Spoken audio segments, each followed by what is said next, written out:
Yo, yo, yo.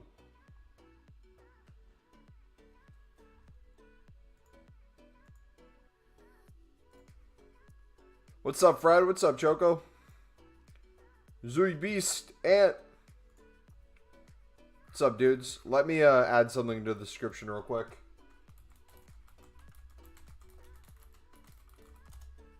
Silver smelting upgrade. Trophy crafting upgrade. Birthday token, your review.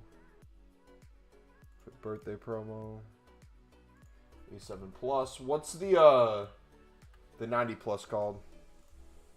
90 plus prime near or foot birthday icon upgrade. Got it. What's up, Fred? How is Hull City? Brother, I don't want to talk about it. It was such a good game, but such a shame to give up a PK in literally the last second of the game. And what makes it worse, it's one of our youngsters that we bought in the January transfer window. We're trying to get him more game time. Literally, it was them doing a throw-in. The game was over. All we had to do was clear it. Dude had no possible shot on goal. Takes a step to the side where he has 4 people behind him. And literally just puts his foot out. And he falls over it.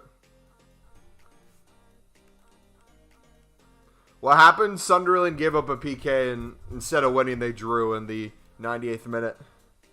Or 90th plus 8, I guess you could say.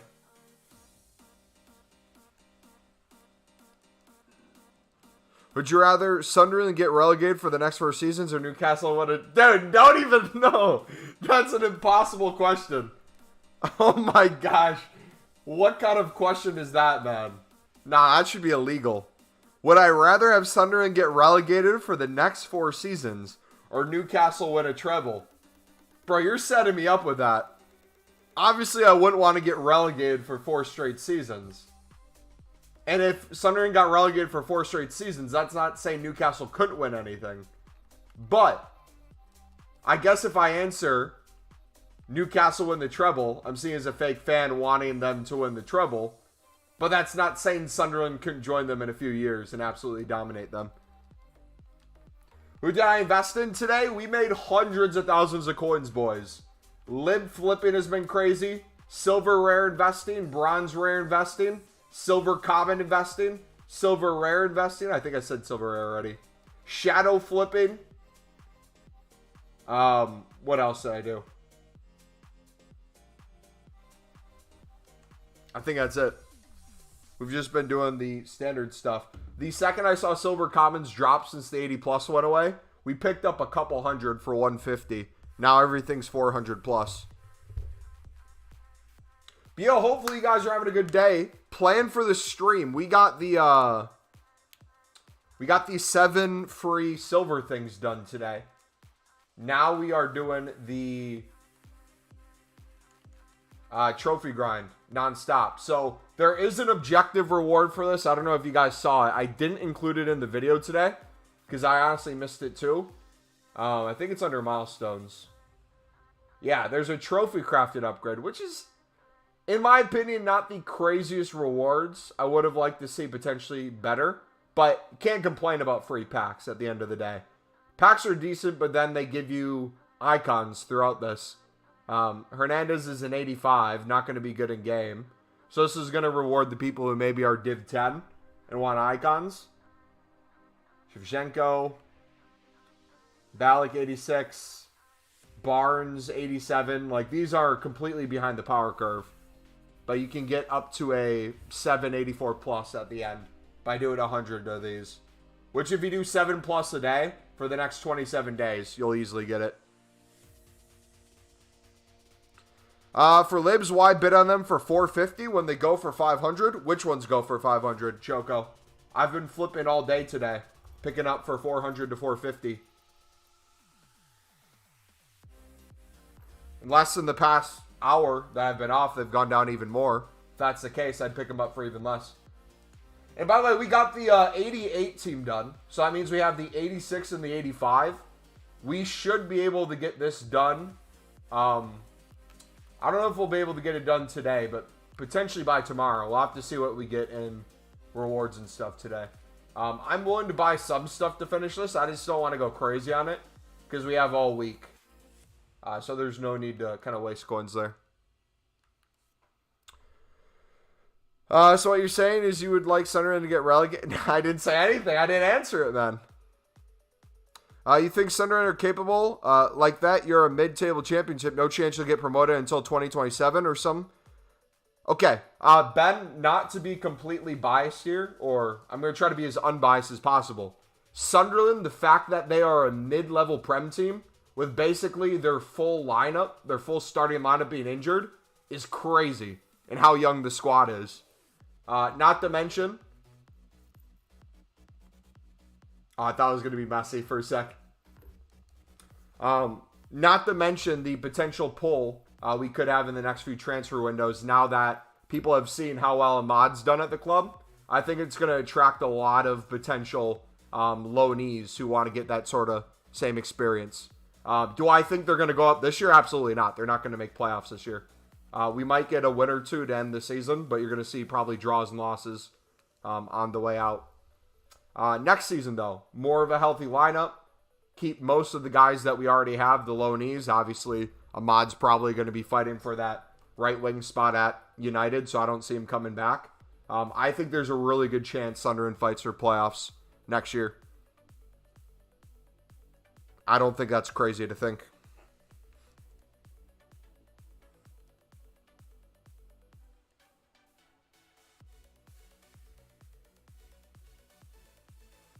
The min buy-up because then they won't sell.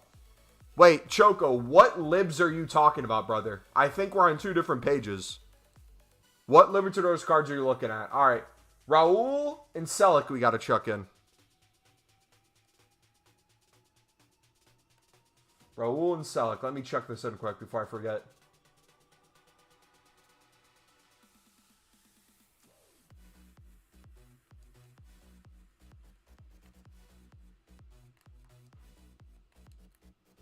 I think Ahmad goes on loan in the Prem. If he has a good preseason, he could be playing a lot. Yeah, preseason could be potential chance to see what he's looking like. But I think hands down he's one of the best players in the championship.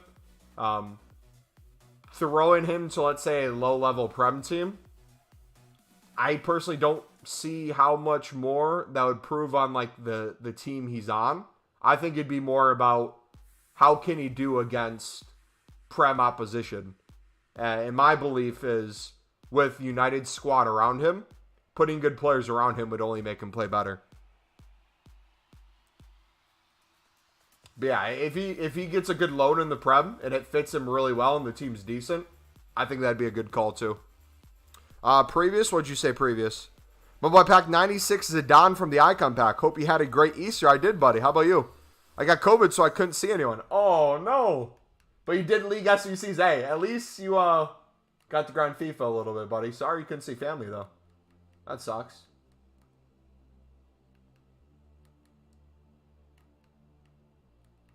All right. One thing I'm going to say. Depending on how you guys are grinding this SBC, I would argue to not be afraid to throw in more rares than what are needed. You're going to get into a position if you're submitting 11 cards, 10 of them being common, one of them being rare, and you're getting 2 rares back. You're going to have a lot of duplicates probably of 80 plus rated rare golds. So if you see 80 plus rated rare golds, maybe that aren't on the leagues that you care about, I'd throw them in. Fred, I'd take him on Everton on loan. Is Everton going to stay up, you think? What's the table looking like today?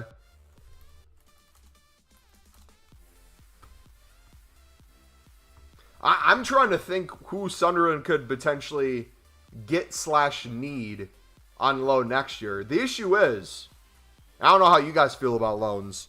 Having Ahmad at the club was insane. It's a crazy thing how good of a player he was.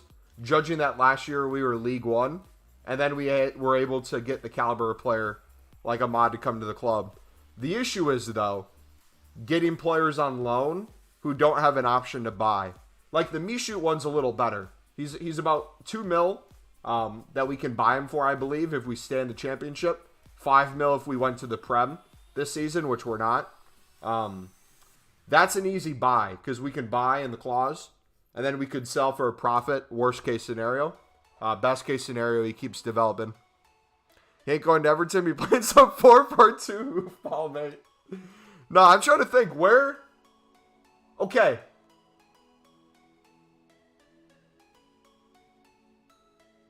I hate to even say it.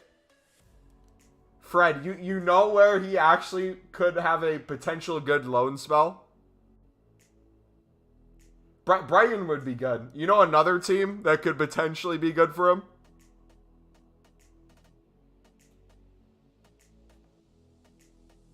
It's 4-5-2 hoofball.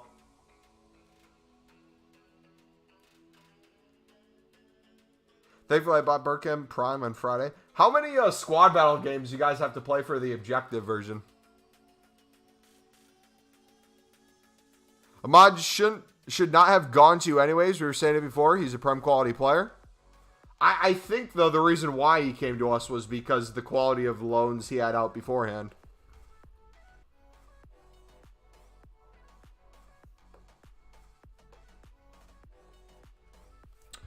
Quick run through of how to grind. Pez, I did you one better, buddy. I made a whole video. So feel free to take a look at the pinned video, buddy. I'll walk you through step by step every possible way that I'd recommend grinding. If you're looking to make coins, we show you trading tips as well. Ways to make them cheaper. And if you have any questions after watching it, feel free to come back here. Fred can go to Sunderland and play alongside 09. Dude, honestly, that'd be sick. Proves how shit Rangers are. What club are you going to say? I was going to say, kind of as a joke, kind of half serious. Him at Newcastle, playing, getting minutes behind Almiron. But I don't think he would ever go to Newcastle.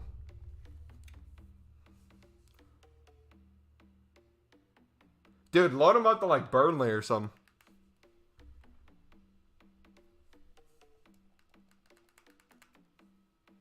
Last message. What'd you say, Ben? You see the Crystal Palace 5-1? Yeah, weren't they down 1-0 as well? Which makes it even crazier. Was going to say Burnley? Yeah, Burnley would be the only automatic promoted side I think he'd do well in right now. If we're going off of where the table currently sits, I don't think a Sheffield loan makes sense. I think the quality of players they have at Burnley and the potential loans and money that they'd have as well, coaching, everything kind of there, I think Burnley would be the best championship side. Luton has a decent base. A lot of decent loanees, too. I don't think that'd be good. Middlesbrough, if they made it, don't think that'd be a good fit. Millwall has some pace up front. It'd be nice for him to interchange with them, but I don't think Millwall would be going up. I think they'd lose in playoffs. And then Blackburn, Norwich, Preston. Yeah, no. Selk Rojas. Thank you, buddy. Dude, I'm so bad at remembering what players we get each time. Thank you guys for the help. Oh, no. I think, honestly, depending on how he does preseason, because you get a little bit of time preseason. It's not like you need to know right away. You'll get an idea of where his development level is. You'll see how he plays with the squad. You'll see if he's fighting for a position. I would almost say, if he doesn't get play time in the first half of the season, maybe loan him out the second half. Or if he doesn't perform well in the first part of the season, you loan him out. But you kind of let him fight for it now that he's proven that he can do decently.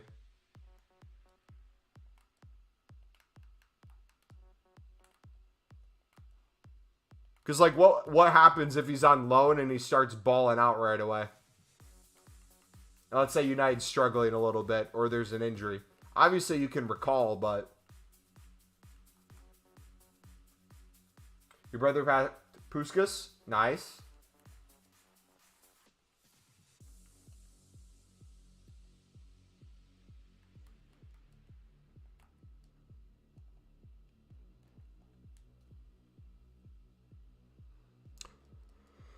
Yeah, I don't even know who I'm going to get, to be fair. I would hope it's one of the really good Brazilians, but who knows? I like Puskas, whatever I think I have is mid.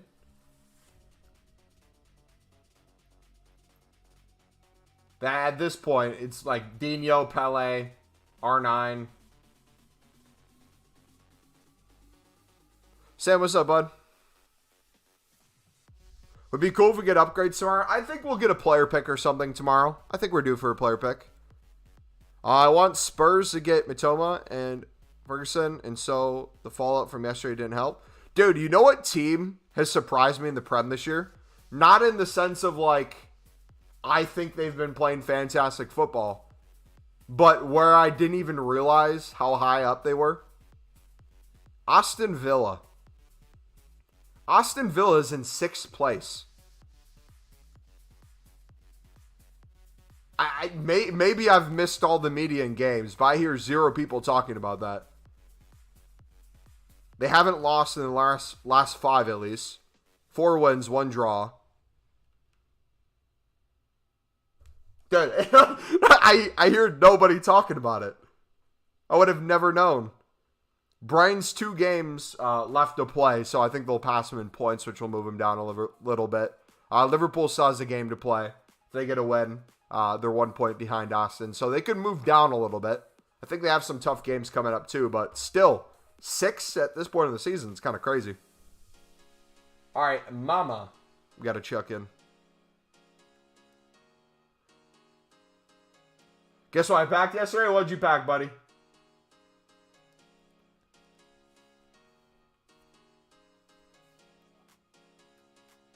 Emery's been doing so good. Dante. It's from the Sun, so I don't know how reliable it actually is. But supposedly, Crystal Palace is looking at Jack Clark as a replacement. If what's his face doesn't sign because his contract's up at the end of the year.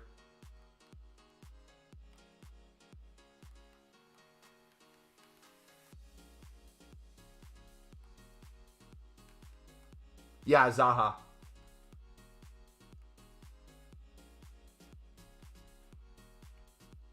I don't know why I blanked out his name there.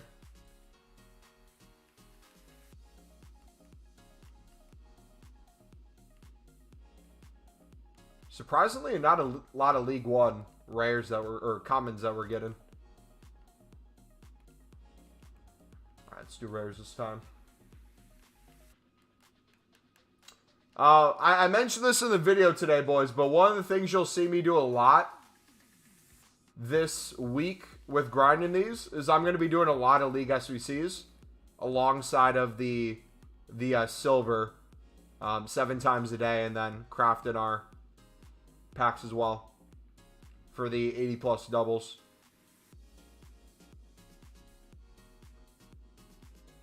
Let's see if we can check Nuno in. 1, we're not going to have to buy silvers. We'll have them untradeable. 2, we won't have to do BPM. The way I'm kind of thinking about it right now at the price of bronze rares, every day I'll submit my untradeable silvers from League SBCs, get the 6 rare players from that, open it up, do the bronze squad, get another 6, basically have all bronze rares. Or if I do BPM for a little bit, have the bronze commons go in the bronze section. I really don't care too much.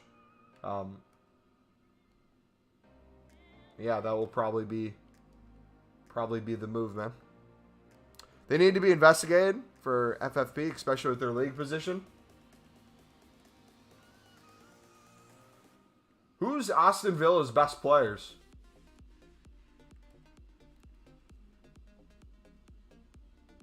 I don't think it happened. Oh no, he's not Prem level. He definitely isn't. He's rising championship level. But in my opinion, he's not even Prem team of the season yet. He's very inconsistent, but when he's doing well, he's doing really well. He was involved in all 4 goals in Sunderland's last match. He creates so much on the left wing, but he is class 1 minute and then absolutely trash the next.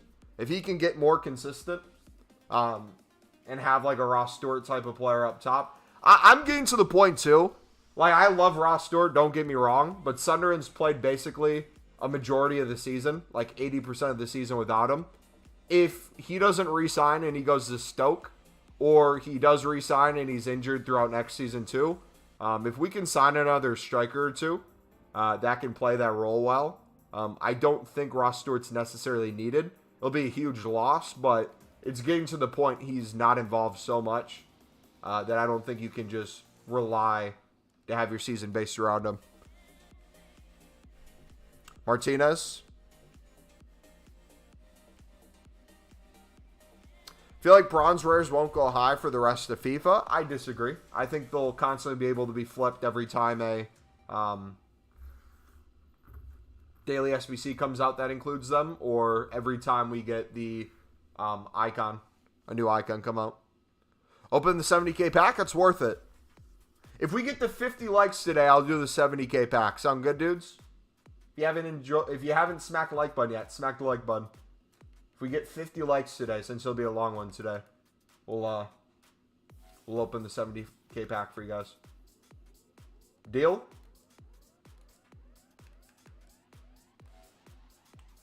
Mike Theory's proven to be working well.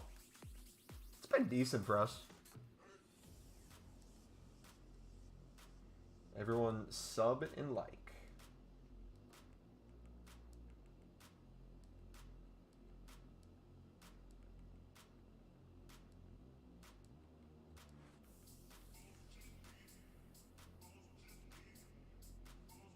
Especially at the end of FIFA where 85 times 10 comes in. Every card goes up since every low end. One of the things people need to realize with FIFA at the end of the year, you'll have a lot of people come back to the game during Team of the Season. And then kind of throughout Team of the Season towards after, they kind of drop off quite a bit. Which if you cut, I'm not saying in half, but like even 15-20% of the active cards on the market, it makes prices fluctuate so much. I'm not saying it goes to the moon or goes dead low, but the back and forth in between makes it a lot easier to make coins. So, like, lib flipping, shadows are a great one. Like, even right now, shadows went from 2K within the hour for an hour on Friday, I believe it was, to now they're down to, I think, 1,200. You can win them on bid for, like, 1K. The fact that Stewart's being linked to Stoke shows his level. Lower Prem level striker my ass. Only reason he's linked to Stoke is because his favorite manager is the manager at Stoke and would throw enough money at him to make him leave to get then, again, more playing time and then a potential move elsewhere. I don't think he'll personally leave, but that would be the reason most likely.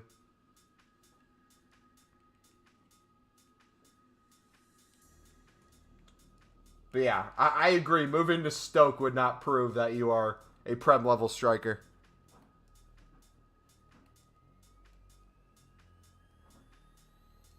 Alright, let's chuck these guys in. I don't think we need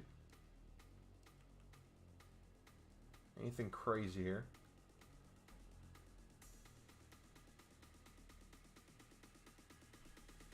You know, Ozu, he packed 98 Pele. I saw him on TikTok, I think, today. Red, what's up, buddy? Well, if he's going to Stoke to be managed by his mate, he's effing dumbass, ain't he?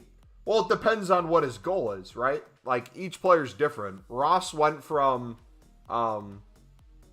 low-end Scottish League quality 2 years ago to being picked up by Sunderland to quickly proving that he was one of the best League One strikers to then getting them promoted in the first season, to then being one of the top goal scorers, joint top goal scorer in the championship to start off, proving he was one of the top goal scorers in the championship, proved that he could do well against Fulham, which is a Prem team that's been doing well this season, and then he just keeps getting injured. So would play really well, would be really consistent with his games, and then get injured. Come back, be extremely consistent, and then get injured. Like, he scored in the 15 games he's played this season, he has 13 goals. This guy's using your club to move to Stoke, and you're calling him by his first name. Get a grip. I did not see the Arsenal game. How do you get the pen?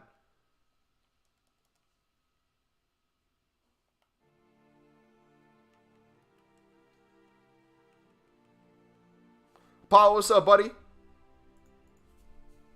Long time no see. Welcome back, man. We missed you.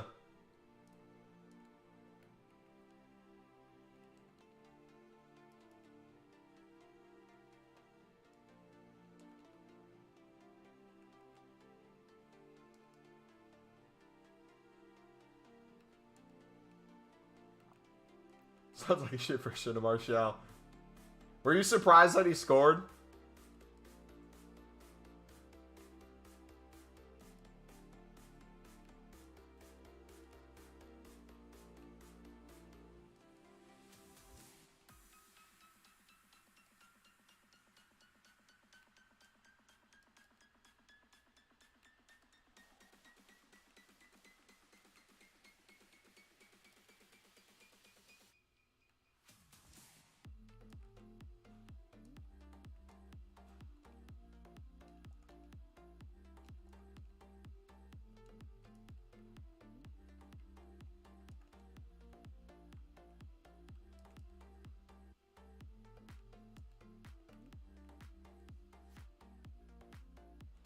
He scores every game he plays.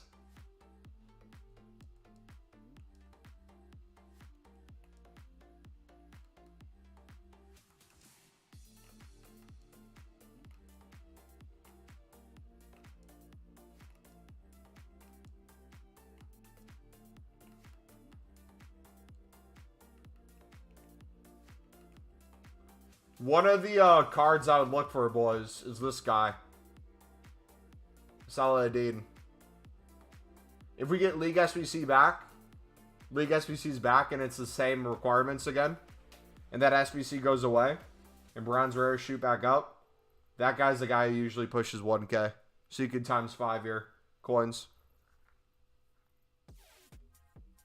It wasn't how he got the pen, it was how he took it. Wait, what happened? You're still trading with silvers? I guess if it ain't broke, don't fix it. Yeah, I mean, we make millions off of silver, so there's a reason we do it.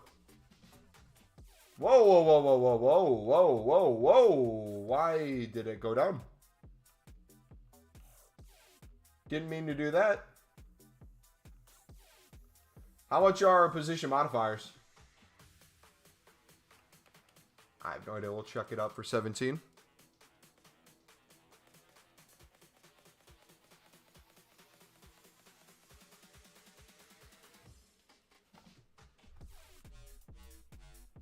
Do you have any tricks to avoid soft bans when buying a lot of players? I'm buying 6,083s at 850 right now. Be inconsistent with how you're bidding. If you're very consistent at the pace you're bidding, they'll think you're a bot. Do it in groups, smaller groups, and less frequent. Maybe switch between different card types, reset your filters, refresh, change the start price. Basically, think from the perspective, if EA was looking for something to ban, what would cause you to get banned? He has something like 9 goals and 14 appearances. Jeez. I don't know how they are so much when people can get 5 a day for 1 bronze, 150 coins. What maniac you use more than 5 a day? Wait, Ferris, what's so much? Why do you start the stream at 10? You normally do it at 9? I started the stream today at the same exact time I always start it. If the last time you came was a few weeks ago, daylight savings, they change your clocks, but I haven't changed my start time.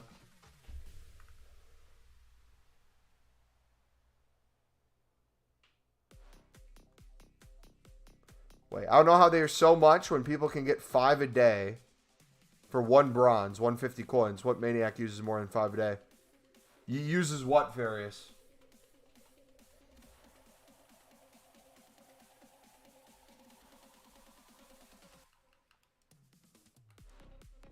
Dude, I'm accidentally going to submit one of these lead guys and I'm going to be pissed. Oh, position mods.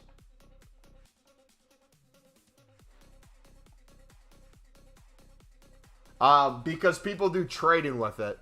The value of position mods. Yeah, there's the value of people needing to change their position and play it to fit their formation, which people would want to buy for or use the untradeable ones they get.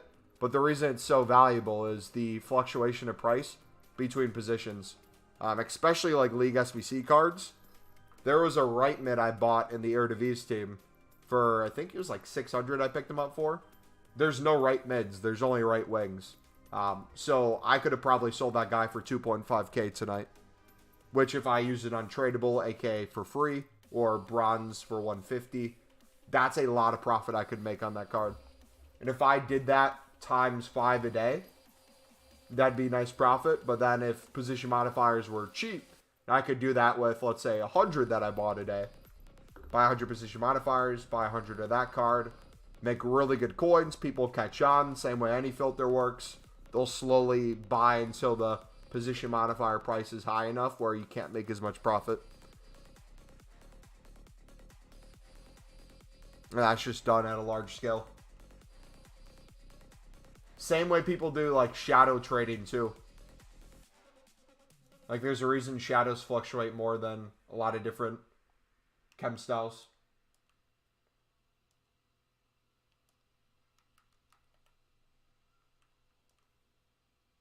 Is it worth 3rd BPM? VZ, I would watch a video from today, buddy. We walked through all kind of the different ways I'd recommend grinding these. BPM can be included, but we talk about if you want to skip steps, what would be the better way to go.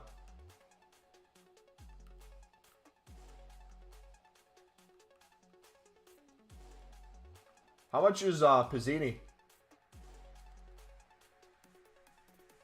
2.3.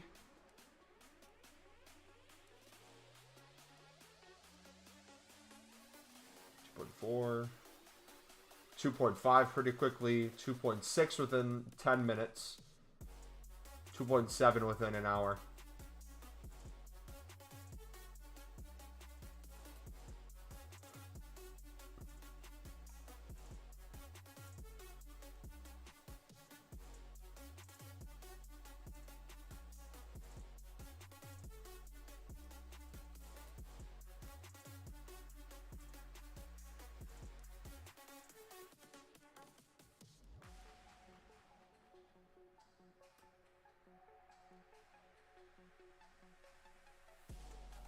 How would BPM make money, though? The same way BPM always makes money. Selling the cards that are in there. And the ones that don't have value, using them to create value. Whether that be through tradable packs in League SBCs, marquee matchups, upgrades that lead to something else. Tons of different ways BPM can make value. Bronze rares are down right now. If you'd, instead of selling the bronze rares, hold them until they're 500 plus again, you'd make really good coins. We basically doubled every single value of our bronze rare this past week. We had about 600 that we picked up doing the premium auction grind. Instead of selling them when they were 200 coins, we waited for the SBC to go away and then another icon SBC to come out. We sold most of them for 500, which would be more than double. It would actually be triple since we picked up some for 150 on bid.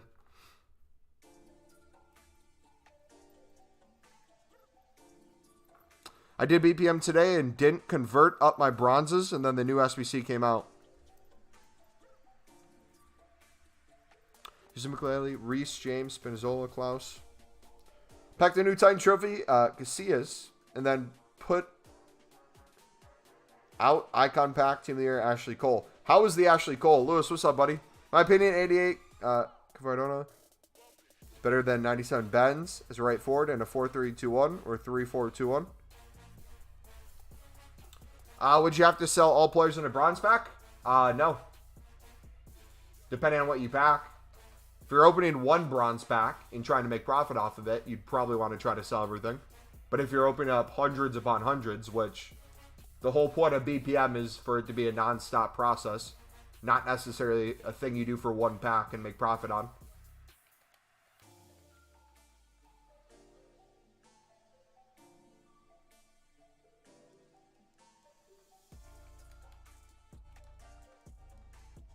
If you're trying to do BPM just to make coins, I would highly recommend you don't do BPM to make coins.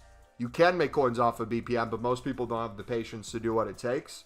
I'd recommend finding a trading tip that you can consistently make coins. We just showed you one of the 5 different ones we use on a daily basis.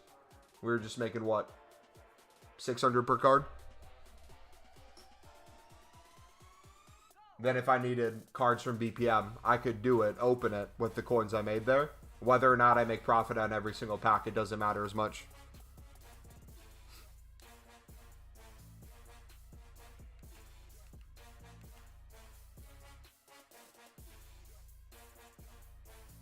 If I've done the bronze and silver squads for icons, a lot of them, not every single one. I still have more I could do.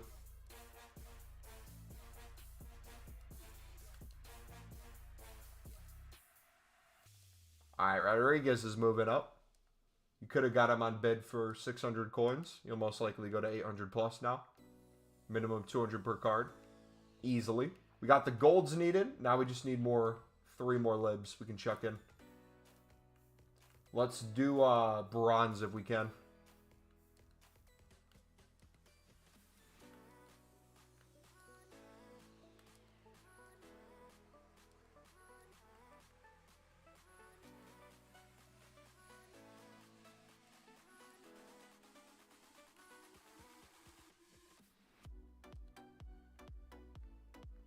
Yeah, it's not enough for team rating.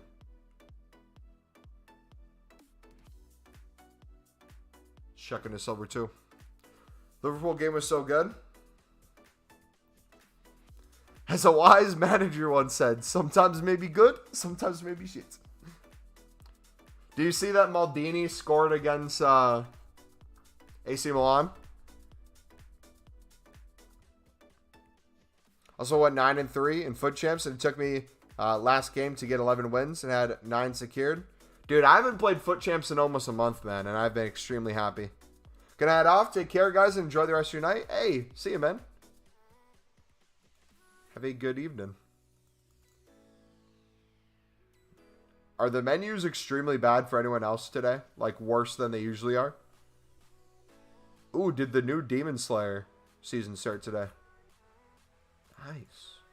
Gotta watch that at some point. Ahmad Diallo just made a TikTok 8 minutes ago.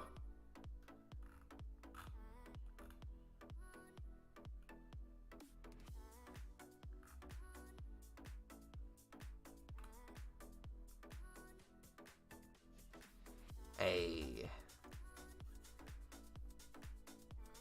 Should you buy the $5 pack in the store? Dude, what is going on? Why is the menu still broken? If you want to. Show it on stream, I would get instantly copyrighted, so I can't. Otherwise, I would.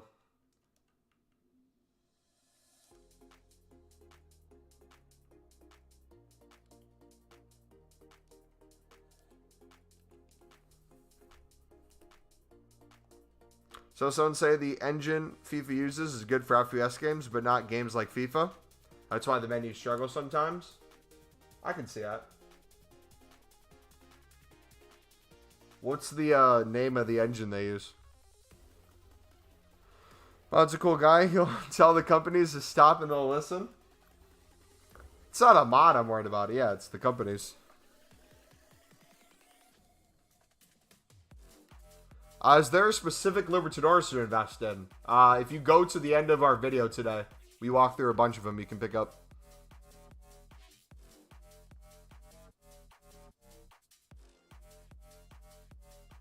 From now on, almost every single video we make, guys, whether it be a trading tip video, a how to grind video, a commentary video, we're going to include trading tips in almost every single one of them.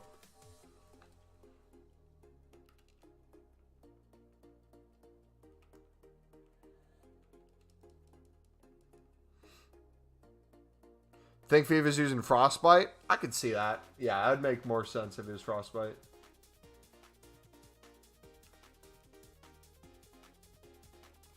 I did 10 of the 80 plus packs and only got an 86 to show. Yeah, I wouldn't do these in hopes of packing anything insane in just a couple. The way I'm personally grinding them, and you guys don't have to do it this way, but it's the way I would personally recommend it. Do them as a kind of background thing. Like I'm doing League SBCs into them. It's a bonus pack with the cards I don't necessarily need. If you treat it as like the only thing you're going for, and you're putting all your time and energy into them, remember it's an 80 plus. Most of the time you're going to get 80s, 81s, 82s.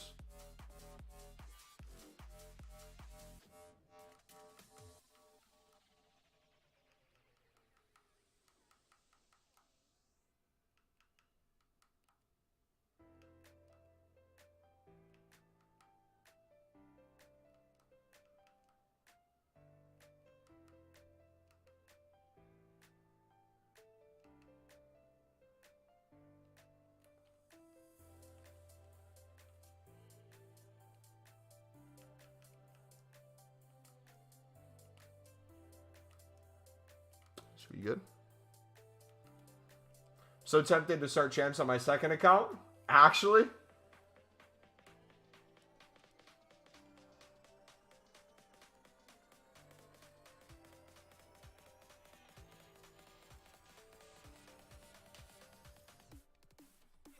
thoughts on giving my main account coins? If you're talking about buying coins, except the fact that no matter how many coins you buy, you could get it banned. If you're fine with the potential of getting it banned, never being able to play on it again, go for it.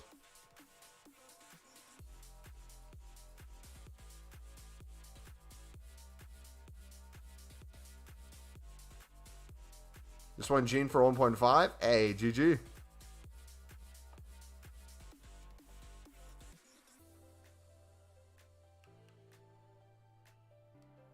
You played a game for 30 minutes?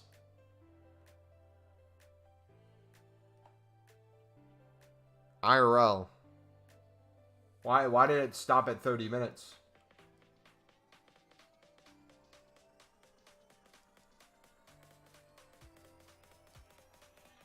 Junior, what's up, buddy?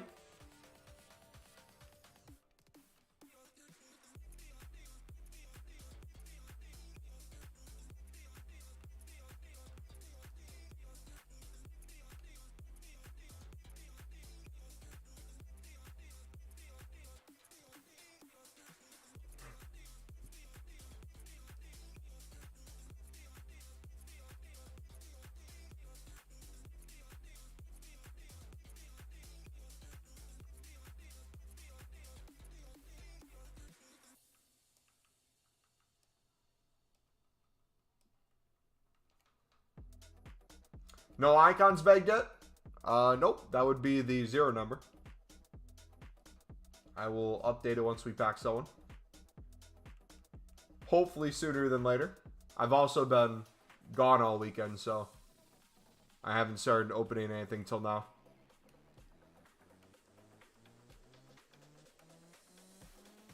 Alright, we should probably start putting in some 82s as well. Otherwise, we're going to constantly get these duplicate that we have to submit somewhere. So we can balance the two of them out pretty well by doing low end.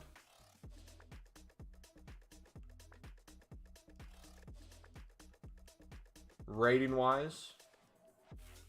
And off position.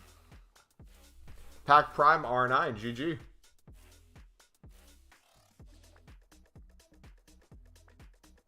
We'll have to check once we get 10 packs opened. Because we get a 83 double, I think it is.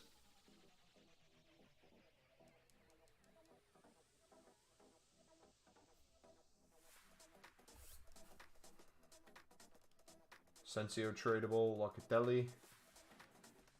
Until I can go to the next one. Stayed up until 5 to watch the UFC fight last night. Are UFC fights always late for you guys in the UK?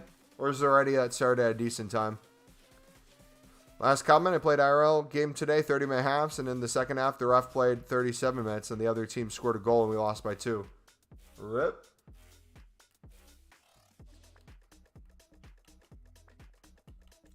Ozil looks pretty good. They probably could have made it a little better stats, but it's all right. All right, Locatelli's got to go on this one. Buenos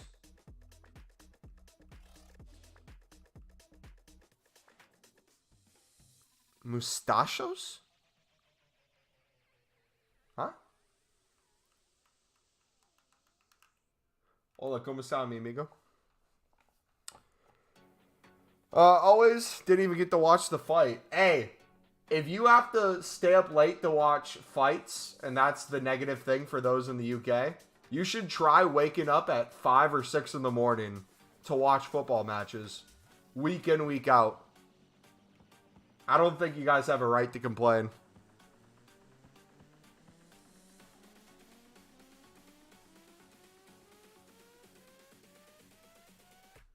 It's about time you feel our pain of wrecking your sleep schedule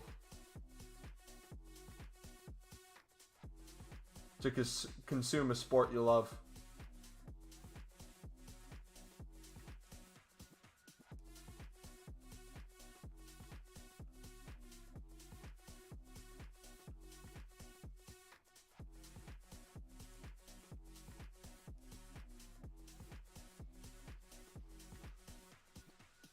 Stop acting like you watch Sunderland games. Brother, do you know how much money I've spent this year to watch championship games if they're not on ESPN? It's like $15 a game. At the most random times.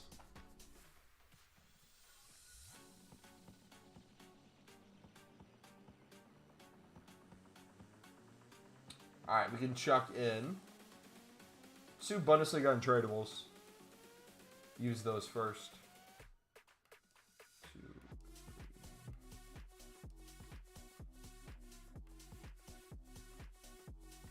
Just stream it off a site. Championship games aren't as easily accessible as the rest of the top leagues. And the sites are a little bit more sketchy to get to them. So you can't always just buy your way into watching. Or you can't just find a site into watching.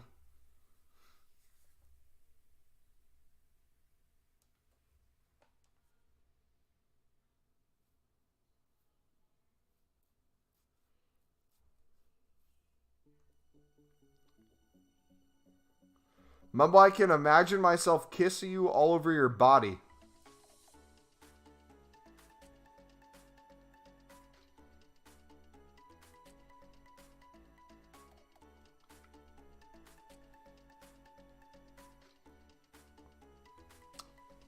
All right.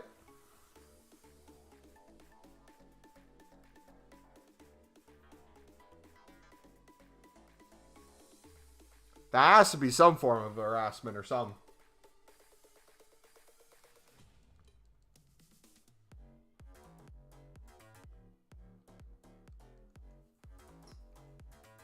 It's 10:47 in Ireland.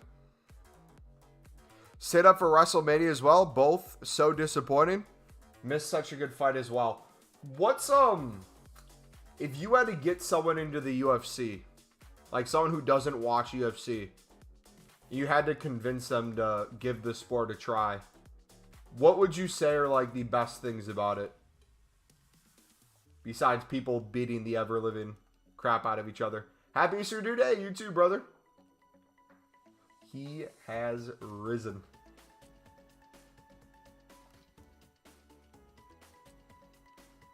Has that riz.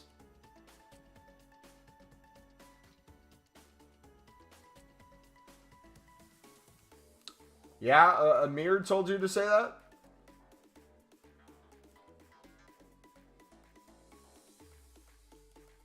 I bet he did. I may have one rocket for 700 coins. How much is he going for right now?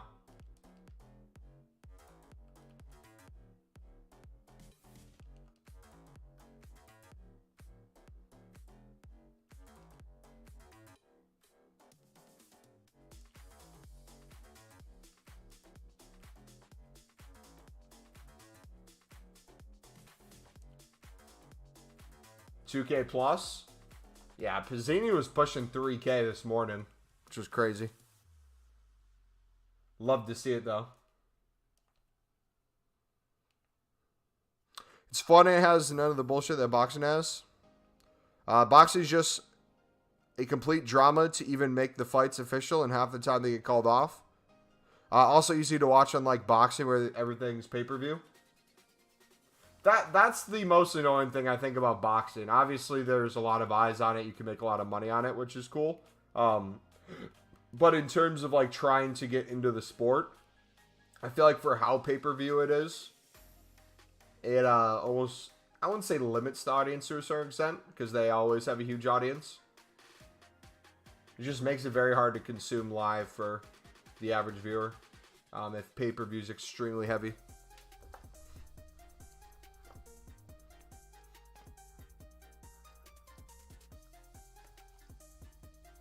Nearly mastered the Anthony spin. I've had it mastered for a solid 5-6 months now. It's not very usable, but it's fun to do.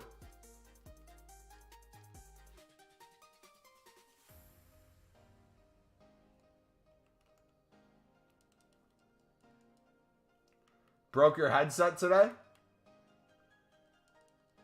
Dang, man. Over this game. Like I'm paying £50 a month for BT, then I have to pay another $30 for the actual event. UFC is just on BT.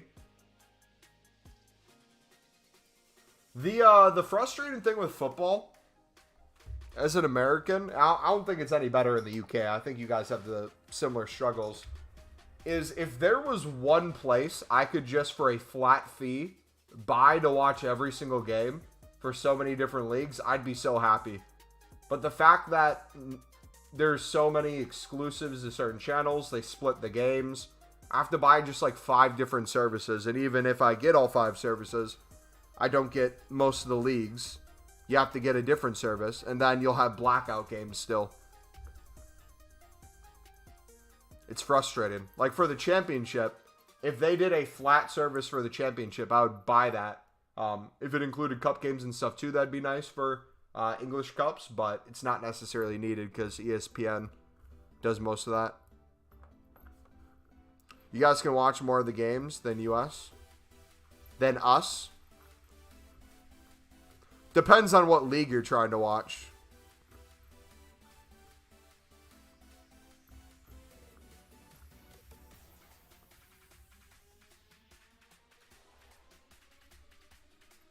Am I doing Bergkamp's objective? He's never going to make my team. Will I do him as something to do? Maybe. Do I need to do him? No. Am I lazy? Yes. We'll see what happens. Took you 5 hours to do? Yeah, I don't know if I want to put 5 hours into a card I'm never going to play with. That's like the only thing.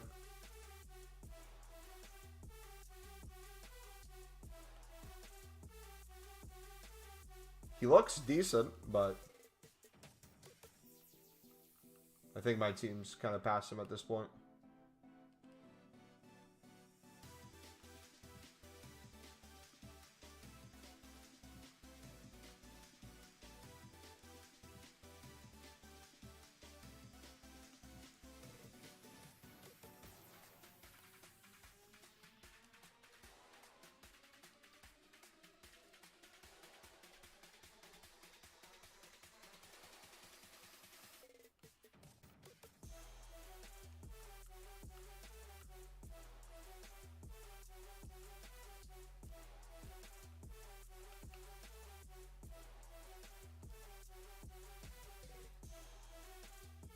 Six.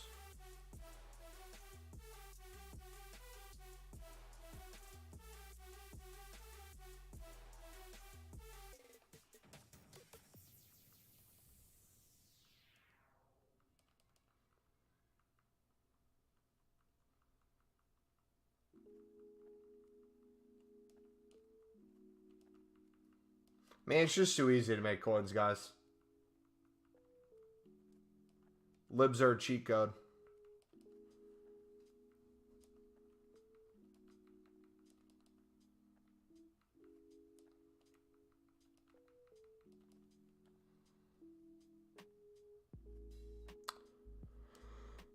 took me all night. Good fodder and packs, though. I might do it for that. We'll see, though. Because, what, we got 2 weeks of this, and I think, what, Team of Season's after it, correct? The question would be, would I do it and try to save those packs for Team of the Season, maybe? I don't know. The real question is, what are they planning to do with League SBCs once it goes away? Are we going to get the same copy and paste thing back? Are they going to make potentially different League SBCs?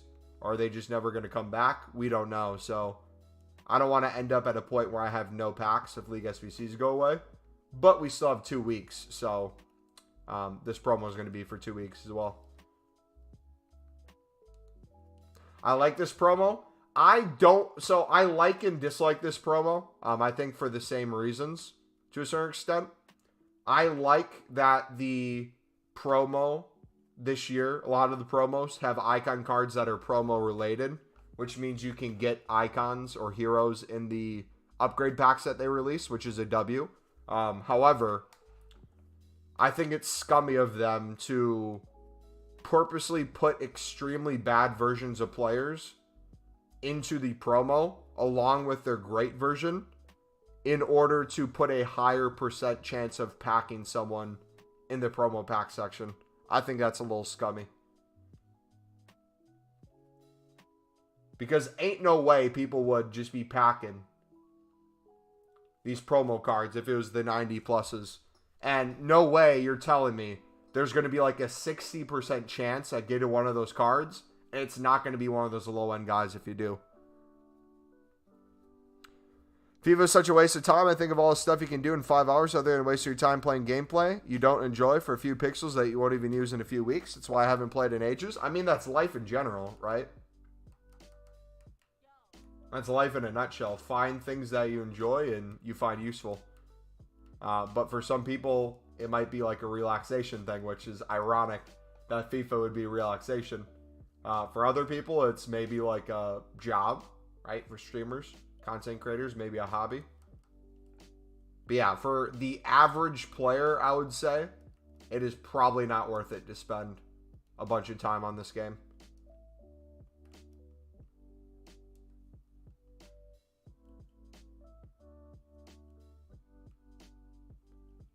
Like, there's few different ways I play this game. There's the business side of it. There's the streaming side of it. There's the enjoying the menus content side of it and the grinding aspect. There's the relaxation, play with some of the teams I enjoy playing with. And those are it. But, like, rocking a super meta team and trying to go from there is not my really cup of tea. Going into champs, playing all 20 games, then get a new account and play another 20.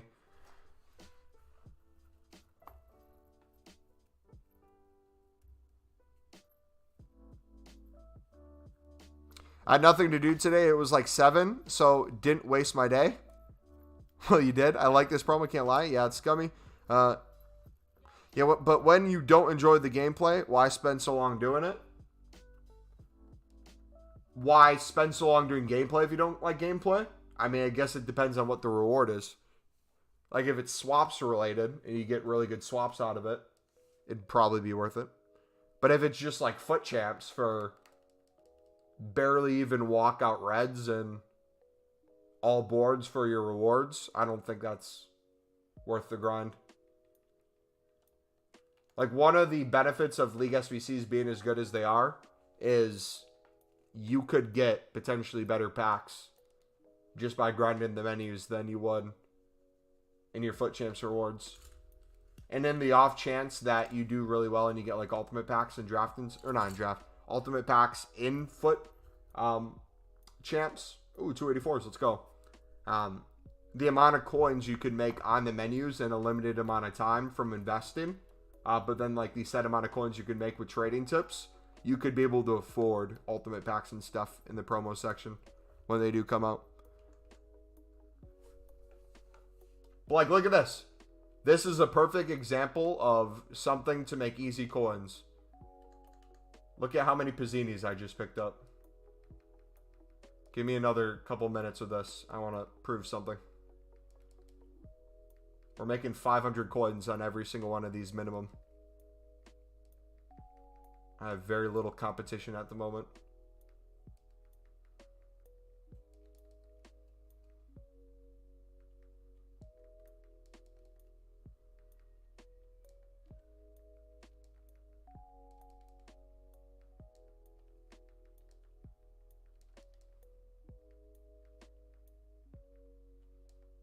Look how many just open bids there are without a single.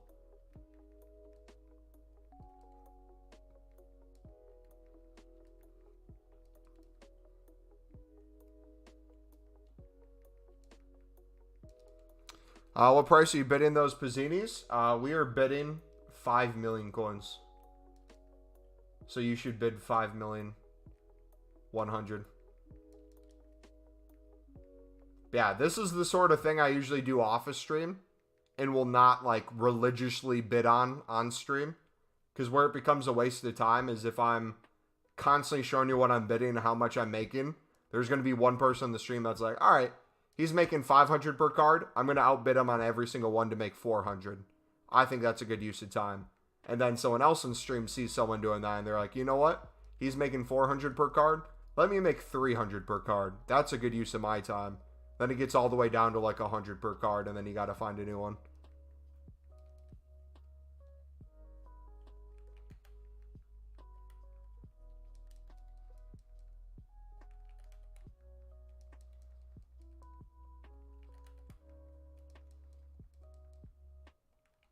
I gave up on playing champs and you started 15 minutes ago. Hey, I don't blame you, man. The rewards in this game are generally awful. 5 hours of your time for a 0.1% chance of packing something decent. I would be very... not whether or not I actually want this, if what the rumors, and I don't even want to call them leaks, because I don't even think they're leaks. And I think there should be a huge kind of realignment in terms of what people consider a news source when it comes to Ultimate Team stuff. I hate the fact that months in advance we get all these quote-unquote rumors or these leaks from people who claim to be guaranteed knowledge and they claim to be a source of truth but get like 90% of what they are saying wrong. Gets everyone up in arms on a potential change in the game that might not actually even happen. It's very upsetting. But let's assume what they're saying is potentially true. Let's say that there's no market next year. You can't really trade it all or do anything, and it's basically gameplay. How the hell, if it's going to be the same engine, and it's the same copy and paste gameplay as it is most years, how are we supposed to get fulfillment out of the game when you can barely get into a game to begin with and have it run relatively well? If everyone's forced to play gameplay, the majority of people who are playing menus are either going to stop playing or they're going to be forced into gameplay. It's going to be even more people on their crappy menus. So it's like, even if they did want to stop coin sellers to make more money on maybe FIFA point sales and stuff, okay. How much of your fan base are you willing to kill off for that? Things like that don't make sense to me. But even if that is, and it's going down the route of the more packs you open, the better percent pack luck you have. All the people who spend thousands a year on FIFA points are going to have the greatest teams ever, and people are going to feel forced to use FIFA points. Or you're going to grind every objective in the game possible to open as most packs as possible to get that percentage high. I don't get how that's going to be a benefit to the game. Because your most casual audience is not going to drop thousands on the game like all these content creators. They might drop 100 a year, more than they're spending on the game. But even if they do, how often are they actually going to play it? They're going to be so behind the power curve, it'd be impossible for them to catch up. Think EA rely on addiction with FIFA, to be honest. There's a reason the majority of the player base just hates on the game, but still puts the majority of their time into it. I think it's also one of the issues with FIFA, like a lot of football and games, is people are trying to take advantage of the fact that the audience loves football and is trying to a certain extent, recreate that within the gameplay. So like Ultimate Team. People want to build their Ultimate Team. The players they either grew up watching or on their favorite teams. They want them to get special cards. They want to pack them. They want to do their SBC.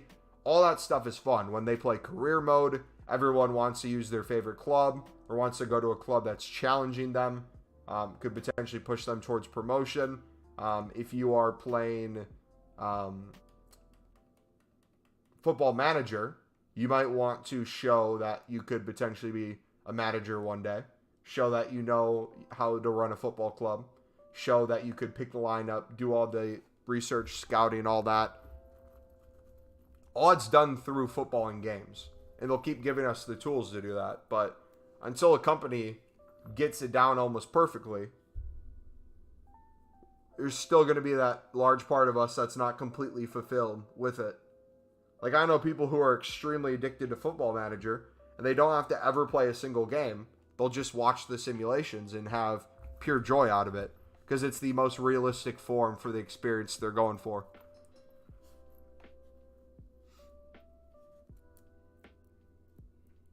I don't know what I'm trying to do.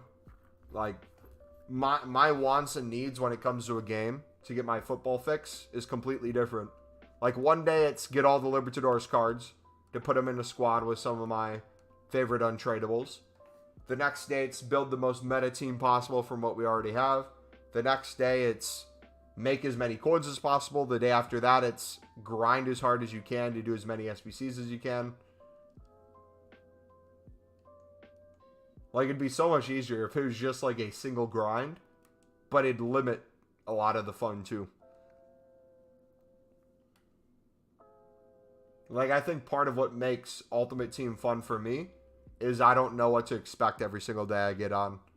It could run around a similar kind of idea. Like, I might be grinding the menus today. But what's the menu grind in particular? I'm excited to see. So like this that came out today. When I was in the car ride back home, I was extremely excited because this is something that we can do for the full month now. Will they get boring and stale at times? Sure. But I know from like a marketing perspective, there's going to be people on YouTube searching the video we posted today for the next month, trying to get an idea of how to grind this, see if we can improve our current grind, but also just look back and see all the things we packed without a month through a month of playing.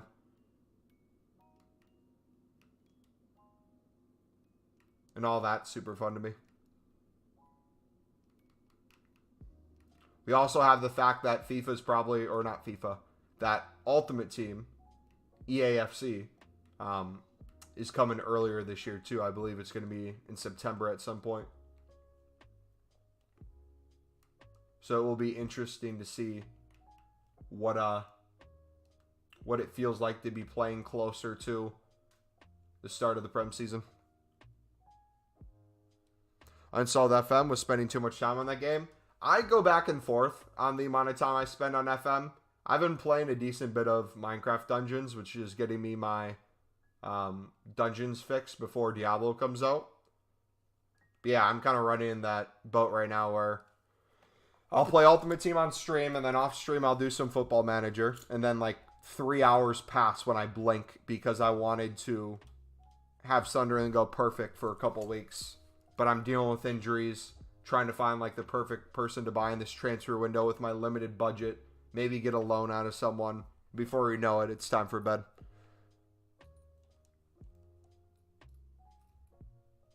Have my driving test on Tuesday? Good luck, man.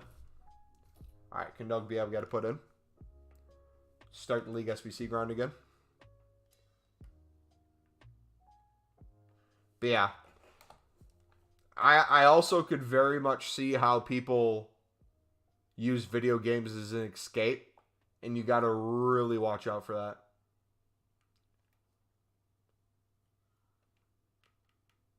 Especially like the style of game too. There's some like MMOs or like some grinds in a game where you could spend your whole life doing it.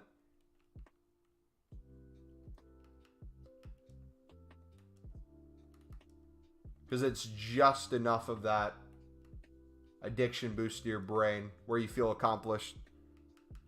But then at the end of the day, what is the goal you're working towards? What's the accomplishment?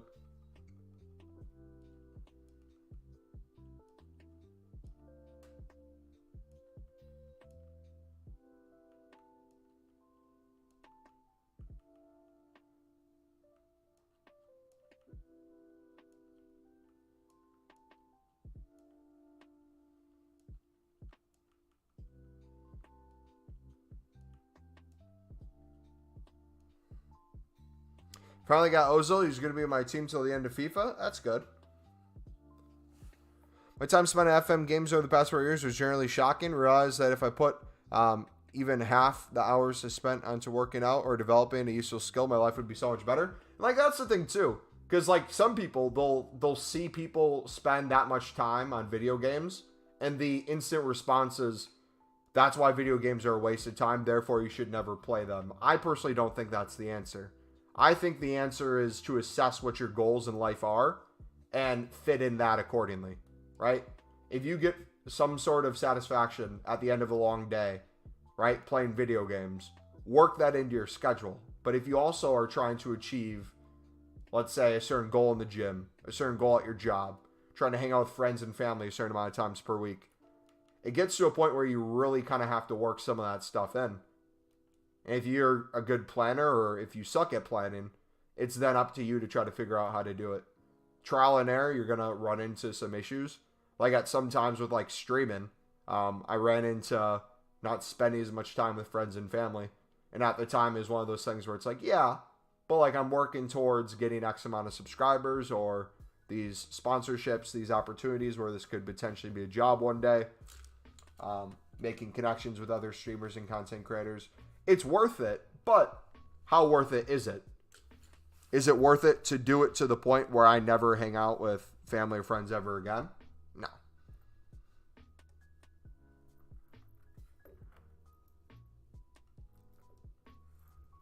But also, too, analytically, you can look and see, oh, if I put X amount of time per week into making YouTube videos, we're growing at X percent. Realistically, we could get to this goal by this day. That's really nice to see. It's a reward for me after school. Yeah, when I was in middle school and high school, I would play for like an hour in the evenings if I was lucky during like busy seasons. Usually it was like a half an hour. I could play maybe a game or two of FIFA and then like a couple games of Call of Duty. And then by then it'd be time to go to sleep.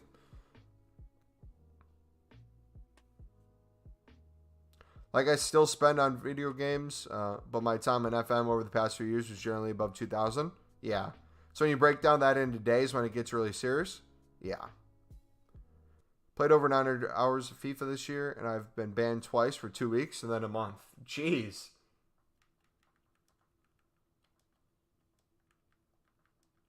All right, let's go Bundesliga this time.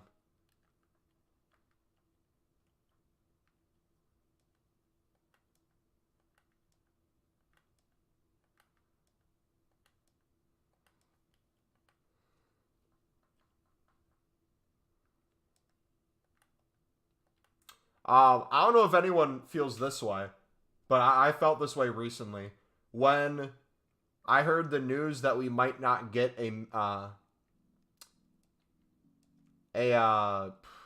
is it? That we might not get a market next year, and that could be basically just gameplay and like objectives and stuff. My first response was very quickly, oh no, I might be out of like content creation. Oh no, like what am I going to do for like a grind? But then very quickly after that, I thought, I'm like, you know, how much time we would probably save in a day would be crazy. Like just think about, you guys were talking about how much time you spend on a game. It's like I probably spend similar hours, if not even more, whether or not I'm playing it, making content about it, streaming stuff related to it. Like it gets to become a lot when you add all that time up. And if we could simplify the process even more, wouldn't potentially be the worst thing in the world. It might suck, we might have to pivot, but like we discussed last week, if you're a content creator, usually you're not doing the same thing throughout your whole existence. Usually at some point it gets mixed up and you change to something else. And like the perfect example is you guys. So many of you would have never known who we were if we stuck to playing like Black Ops 3. Or switched from Call of Duty completely to FIFA.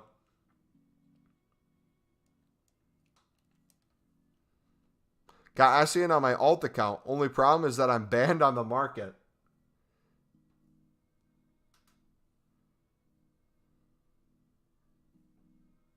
At least you're getting something from it after all them hours on FM. What I have to show or even talk about? Well, that's the thing. That's why when I do play it more this summer, I want to stream it on Twitch because I want that time put into it to actually go towards something. But there is something to enjoying yourself and having a good time. It's just the amount of time you put into it.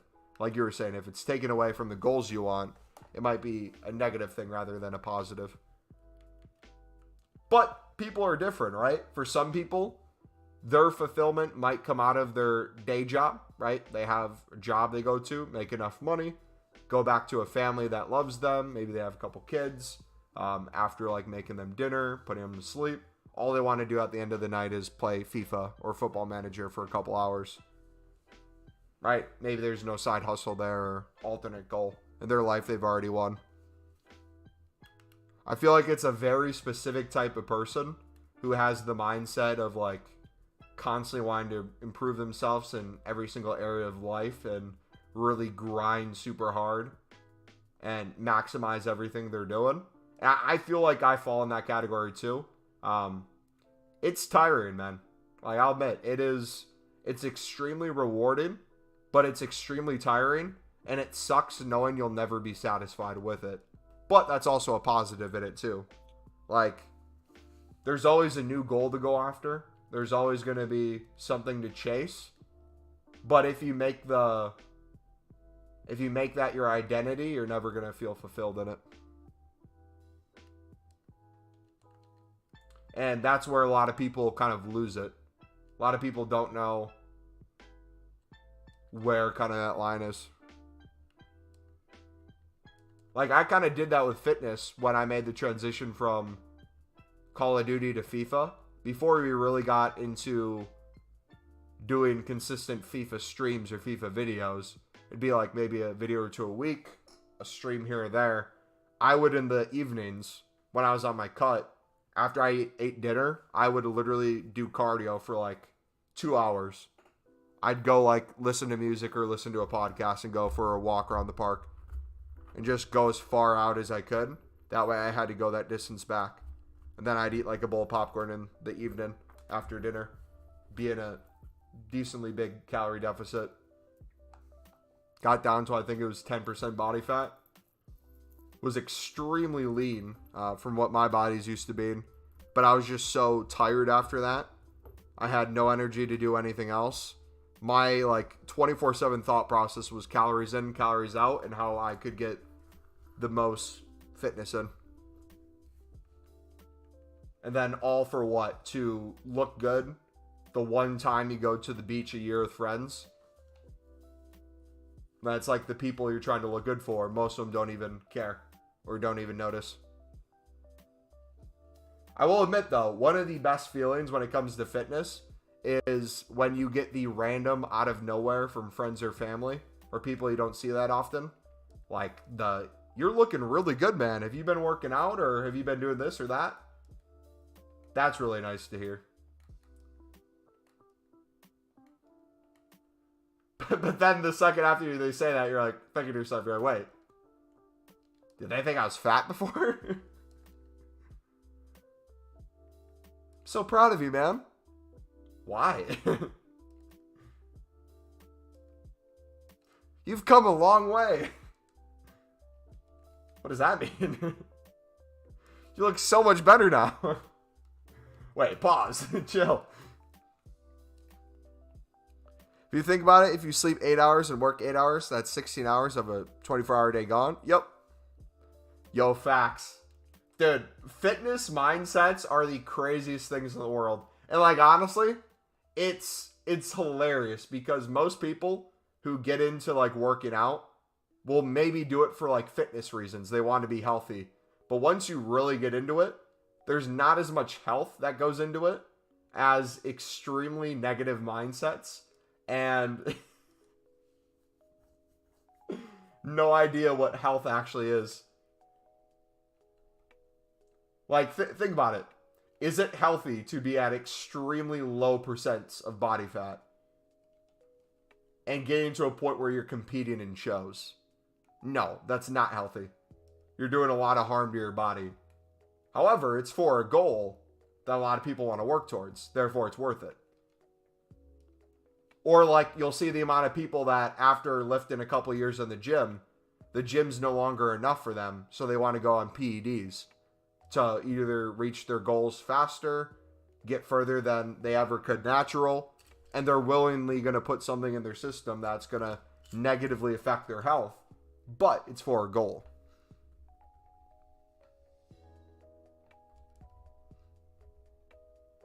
But that's where you get into a negative territory too, because you can go the opposite direction where it's like, realistically, it is good to love yourself. You should love yourself.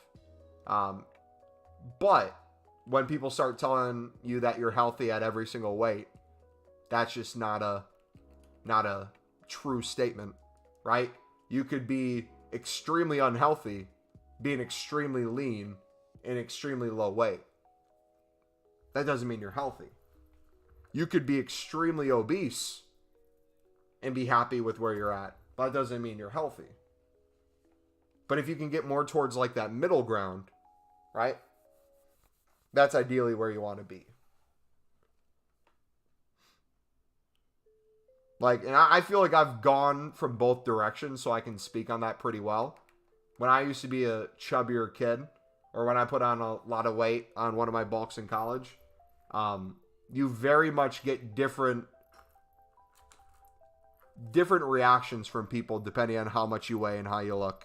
And it's really interesting how people treat you.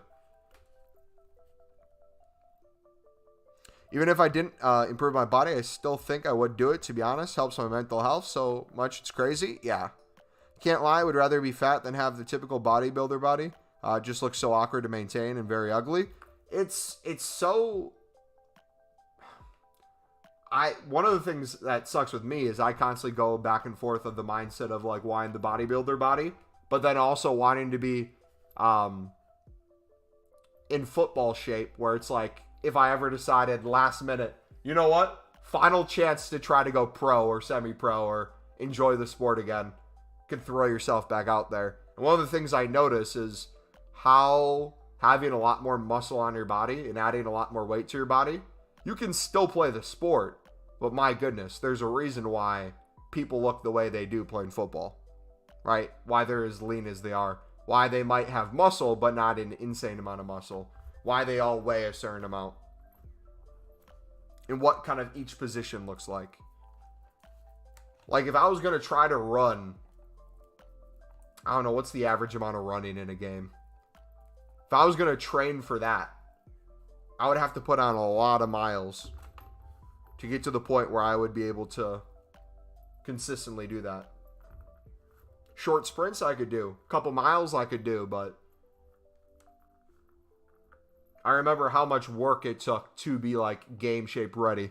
And not only that, if you ever had like a vacation or something you went on that was outside of like your footballing schedule, the necessity of having to keep up those levels to be ready, most people would not even have an understanding of how much it took. Like, almost those weeks where you had bye games and you had nothing in your schedule were the worst, because you would relax for a little bit and then you'd be not conditioned. Or you'd have an injury, so you're trying to come back from injury. But then you come back and you're just not at the fitness levels. Like, that must be one of the hardest things for a professional footballer, would be to get injured. That's not like a year-ending injury, but then having to be in a position where they have to risk getting hurt again, but also try to stay as game fit as possible. And either they try to play injured when they're not game fit, and they completely lack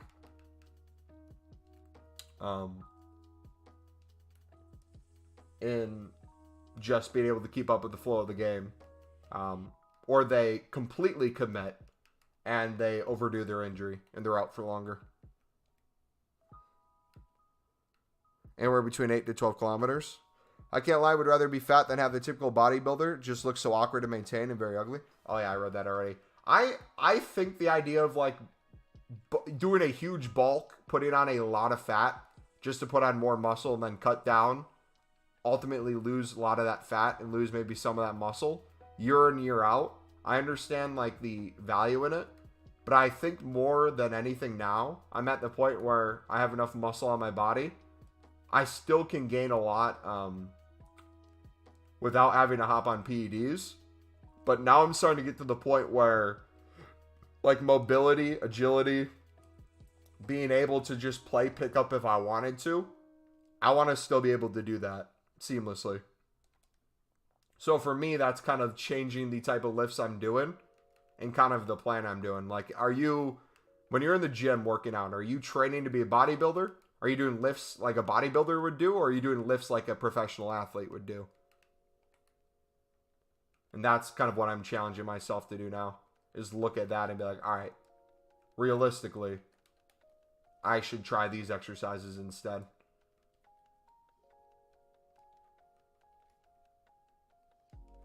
How much are golds going for?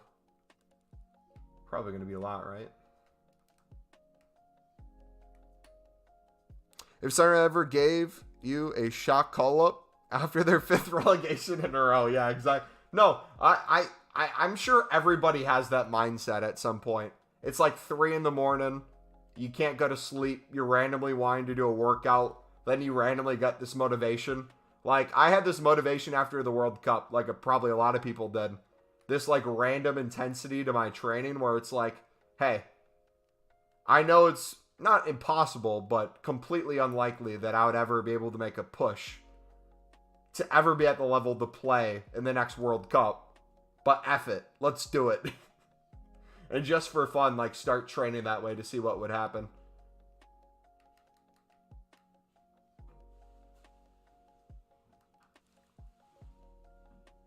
Bulking is just so miserable to me. In the long term, it's great, but it just feels horrible. I feel that way with cutting. I, for the longest time, would do like 1,000 calorie a day cut, which would be about 2 pounds in a week. That's not as maintainable as like 1 pound a week. But just in general, I hate bulking, putting on a lot of weight, and I hate cutting, losing a lot of weight. I like kind of that in-betweenness, but that in-betweenness is very limiting too, which sucks. Like, if you're trying to put on the most muscle in the world, you don't really want to, like, maintain the amount of weight you have. You're going to want to try to put on a decent amount, eat a bunch of calories. However, if you're trying to maximize saving the most muscle when you're cutting, you're going to want to try to keep that number as low as possible in terms of the amount of calories you're in a deficit for, and keep that protein number as high as possible.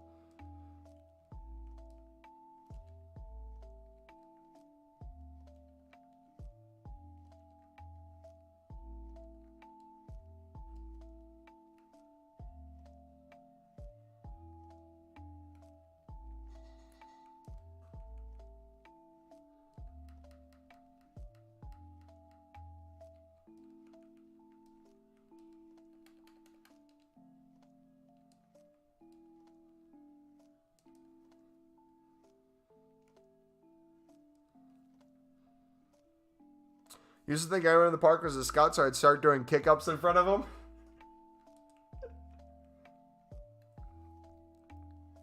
True.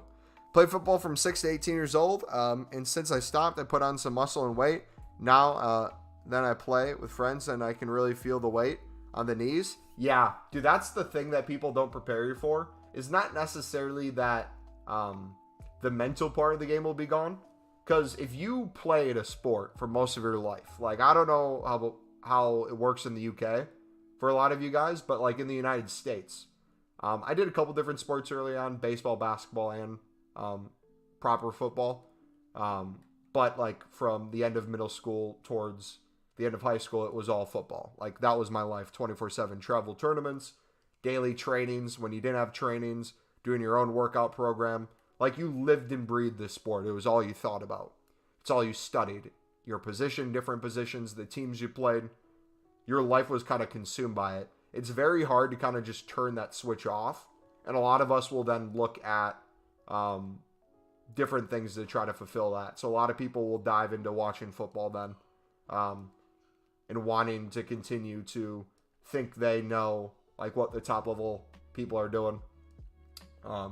Whether you could be a manager, whether you could be a player potentially at a certain level. Everyone kind of wants to keep up with it. But once you start putting on muscle, adding weight, all that stuff, your mindset hasn't changed. You still think that way, but then your body gets put in a position to do it. And my goodness, that's like the biggest reality check. Like, it's humbling to a certain extent, but it sucks.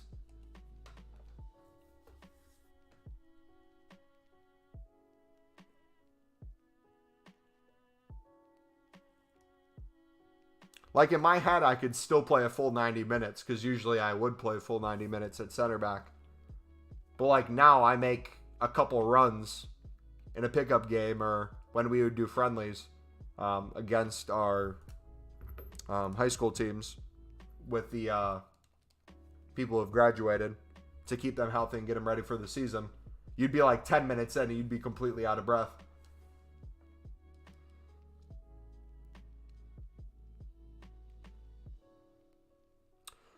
Thought I was advertising myself to scouts. Instead, I was probably advertising myself to a few pedos and random people in the park. True, though.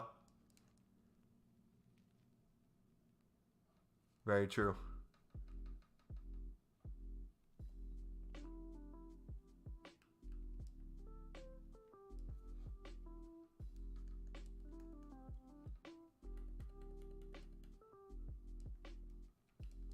Alright, we'll try 15 now. Yeah, it looks like these dropped a little bit in value, which is great because we can then invest in lid cards. It's not a bad thing that they dropped. Alright, how much are silver rares going for? We could probably push 800k plus if we sold some. By the way, what I'm doing right now too, so you guys have an idea of what my goal is, I needed at 5,000 shadows the cards to reach 2k in price. What I'm kind of doing to speed up that process is anytime we're making coins and anytime I notice a dip in shadows, I'm buying more shadows. So you'll most likely see me go on a spree where our coins get very low again and I'll continue to buy shadows just because I want to see if we can week in, week out get close to another million coins or get hundreds of thousands and then be able to go in and be like, all right, listen, I now have 5,500 shadows. I just need them to get to 1,900. Hey, I now have 6,000 shadows. I just need them to get to 1,800, 1,700. I have a few pictures from my playing days. I was such a chubby prick. Did I show you the photo of... I don't know if it's up anymore. There was a photo from me a couple years ago where we were doing what's it called? I'm blanking on the name. It's called the alumni game, where everyone who like graduated from people who are like 50 or under. So like you have a bunch of people who like graduated in the past 5 years. They'll play in this pickup game against the school. But then you also have a bunch of people who are like in their 30s who will play for a couple minutes, but just kind of want to show up and support, help fundraise a little bit maybe. They took like photos of us, and I was playing with some of my mates, and we were like actually properly playing because this was a couple years out from college, and we were all in pretty good shape still, like footballing wise. And I put a stab tackle in on a dude, and my goodness, I almost ended this poor dude's career. He tried sidestepping me, and I got a piece of the ball, but then I completely took out his leg just by standing still and him running into me. And he went down in pain. I'm like, oh no. Hopefully I didn't end this poor guy's career. And there's a photo of it where you just see me just like standing there. I'm like 2 feet taller than this guy. Just completely taking him out. But then the next photo of me was just me completely out of breath, making a run down the sideline. Played in goal, but once I got subbed out in some tournament and did some Mbappe Argentina style run to score the winner. Tried to do a cartwheel, but chubby 7-year-old me fell flat on his face. Oh, that's funny.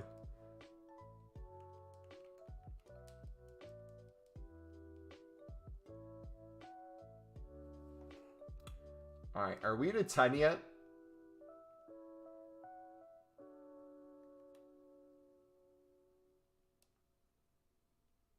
Three more to make it 10. All right, we'll get to probably at least 10 open today.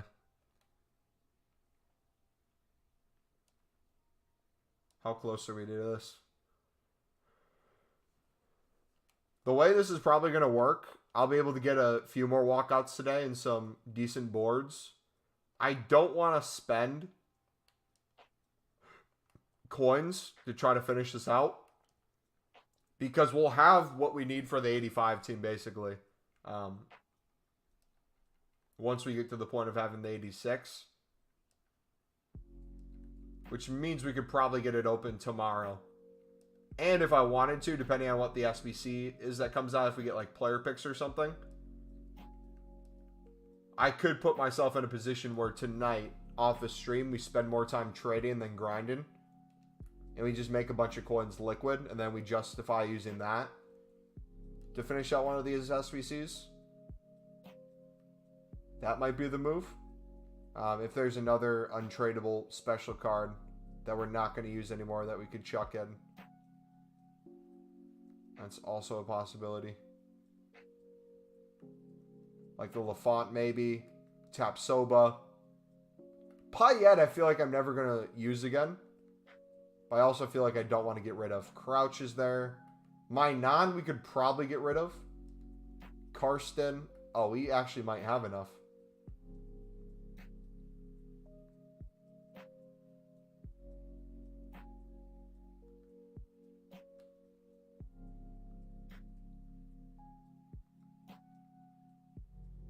Yeah, we might actually have enough.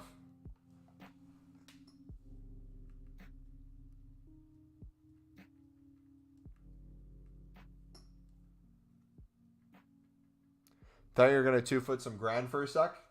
Nah, we were all on the same team. We were playing against the high school team. If we were playing against... If it was like a mix between the two, personally, that would have been more fun to me. Because then you'd have some people that are actually in shape on your team. They did a good job, though, of, like, mixing the squads. So, like, if you were over the age of 30, you were playing against the JV, which would be, like, kind of the lower-rated teams, which was nice. Because then varsity, which was, like, the top team, we were able to play. Oh, yeah, we are able to get this done. Hold on.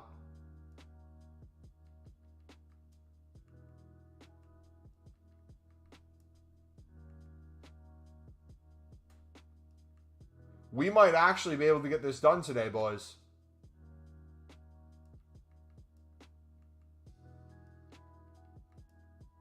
Wait.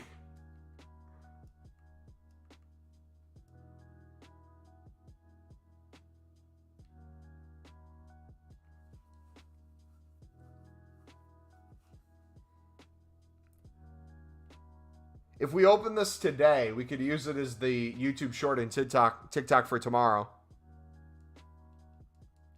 Should we do it?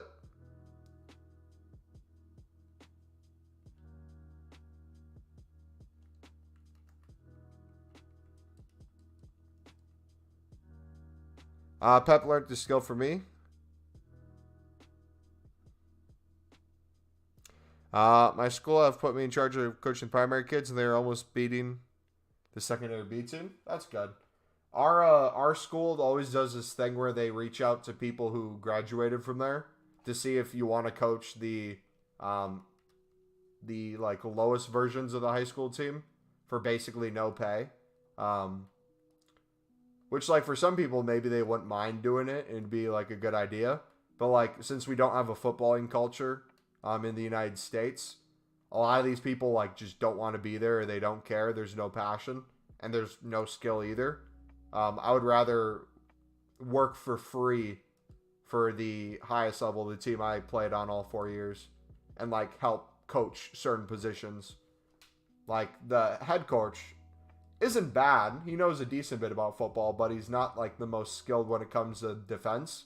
He's more of like the midfield and attack. So if like the goalie coach can work with goalies, and I could maybe like help the center backs, that would be cool. I feel like that's where I would be able to give the most input. Especially like in the United States, they teach all about conditioning, but there's not a lot about physicality when it comes to defense, which I wish they would do a lot more. Like, there's so many times where center backs just aren't as fast as the striker and will get beat trying to like play them. But if you could show a center back how to be more physical and kind of position themselves on the player or know when to drop off, you never really have to get beat.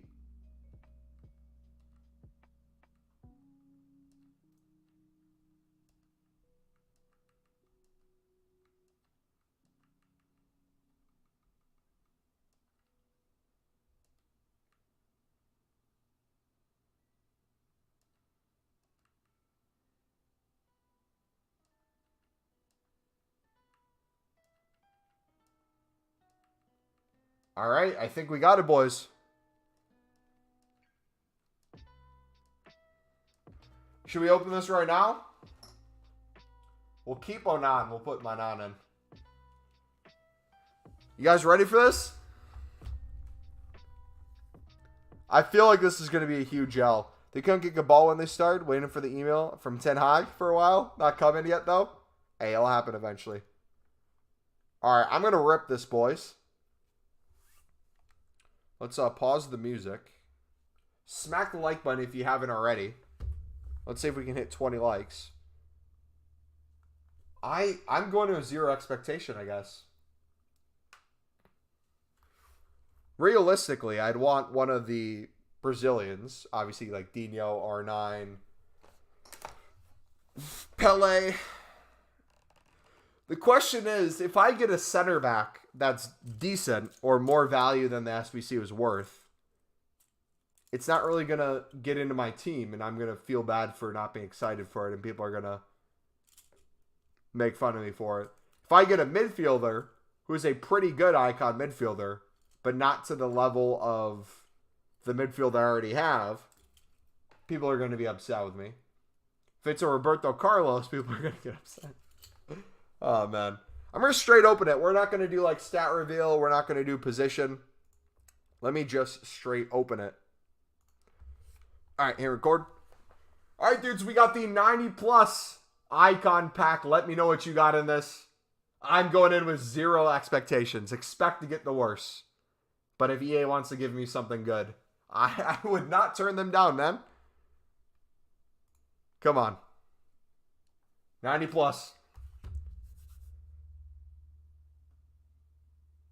France? Center? Oh, Desai. I don't need a center back, but it's decent. Is it decent? How much is he? It's decent. Do we play him at center back and move Mateus to the midfield? Or do we take out... I don't know.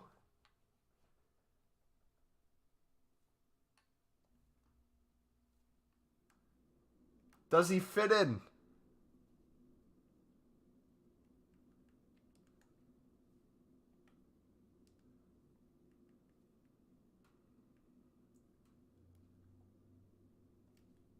We got so many center backs.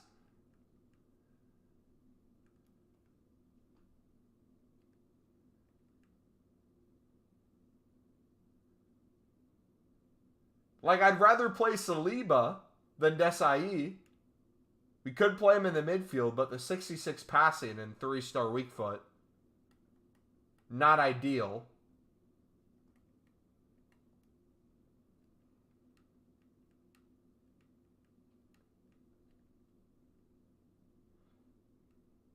The question is, Like, would we take Luka out, put Mateus in the midfield, and Desai at center back? I don't know, man. That's what I want to avoid. That type of player right there. Just good enough where it might be worth it, but makes you question everything. But not bad enough where you can complain.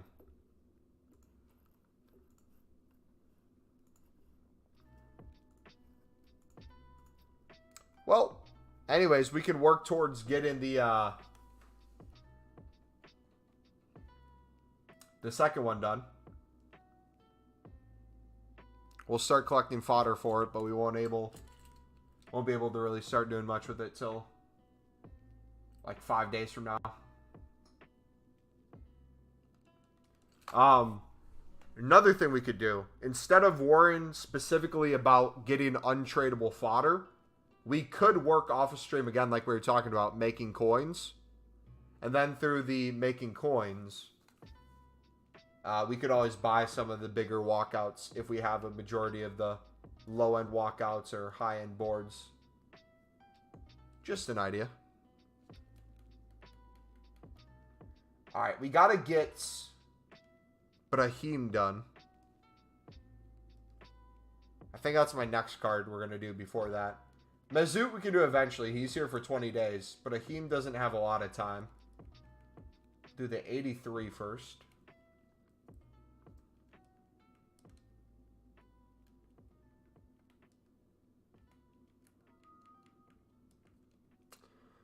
I'm scared because I'm bidding on someone I want. If I win, he will be my best bench player because my team is bad to another teams, but the card will be insane.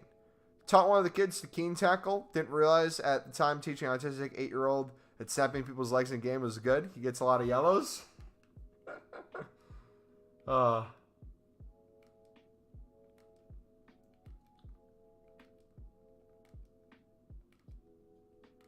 That's funny. You're showing him the proper way, though. You doing Ozil? I'll probably do him. The question is, when will we do him?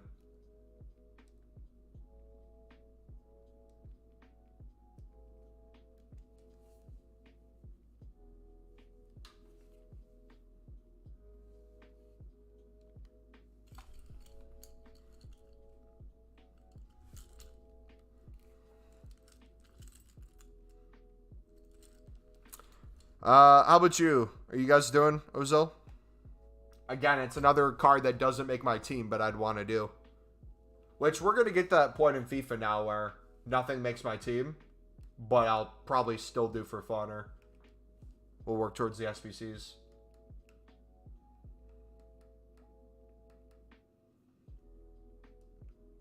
What are you doing right now? We just opened our icon pack. So now we're trying to figure out what we should work towards. But Brahim we got to get done, so that's an easy one to work towards.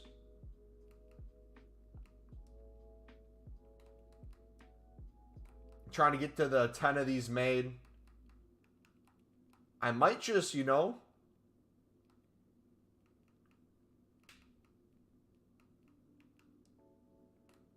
let's just take everything untradeable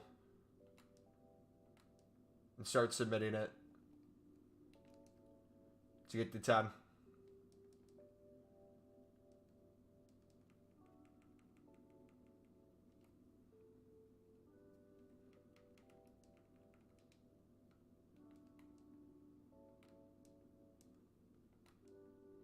Unpopular opinion, but Ozil is one of the most overrated players of this generation.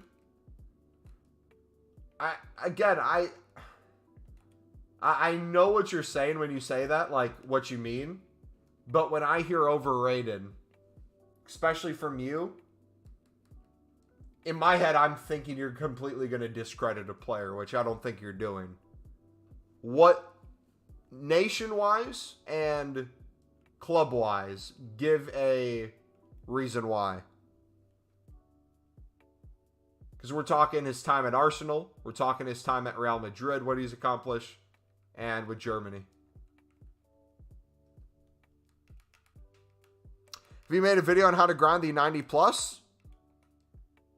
No, but we made a video on how to grind the trophy crafting, which essentially got us the rest of the fodder we need.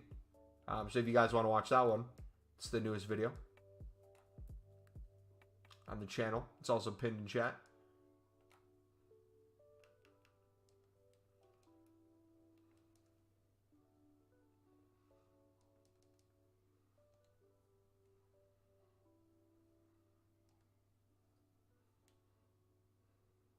Best number 10 of all time, doesn't sit at mid-table Arsenal most of his career.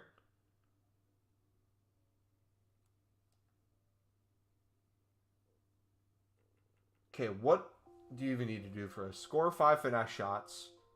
Okay, you can do that in a single game with the Dutch player, so only one player needed. Play 5 matches every pro with 6 Dutch players in. Play 10, 6, including base Bergkamp. Okay. Okay, once you have them. Intense cyber. Oh my gosh. Oh no. Oh my gosh.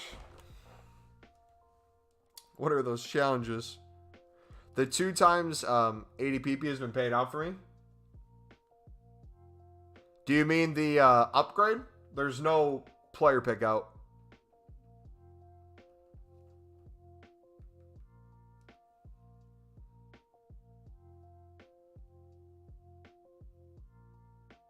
Chick, let's go. Get El Ghazi gold. He also has stupid looking eyes. He's very good, but people try to say he's better than KDB. Okay. I see where you're coming from now.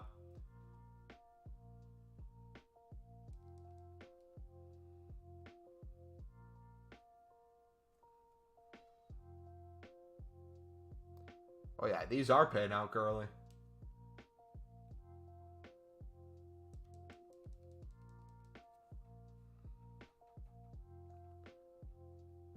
Oh, player pack. Gotcha.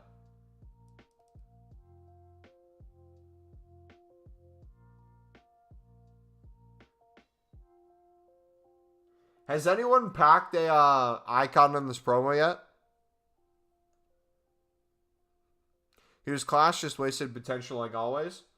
I wonder how many players, obviously this is going to be an obvious statement, how many players never lived up to their full potential that we could look back on and be like, dang, what if?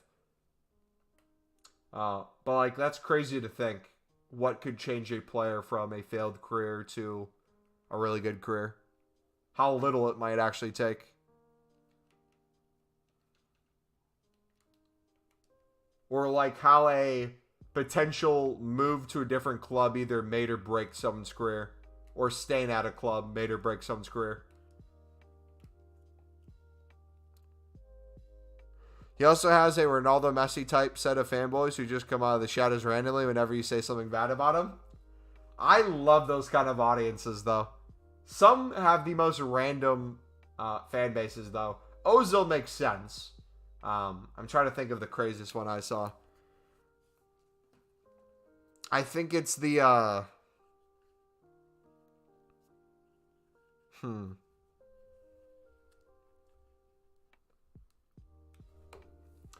There's a couple Chelsea, Mason Mount, and Havertz fanboys that I've run into that seem completely delusional when they talk about it, but you can kind of identify the cope as well.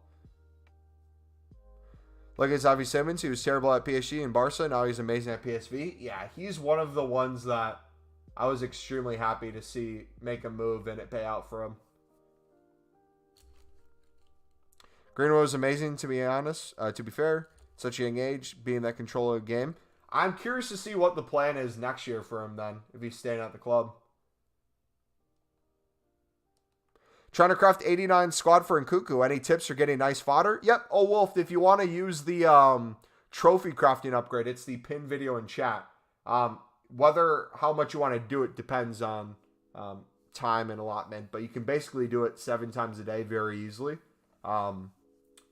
With very cheap as well, potentially for profit. If you want to watch our video. After that 7 times, you might want to change the method a little bit. However, it's pretty easy to do. So yeah, that and League SBCs would be the two ways right now to get fodder. If you want to get ready for a potential player pick or something tomorrow that we could see, usually Monday's repeatable SBCs. The ones we got today are more of a month-long one. So I wouldn't be surprised if we got something else tomorrow, like a player pick.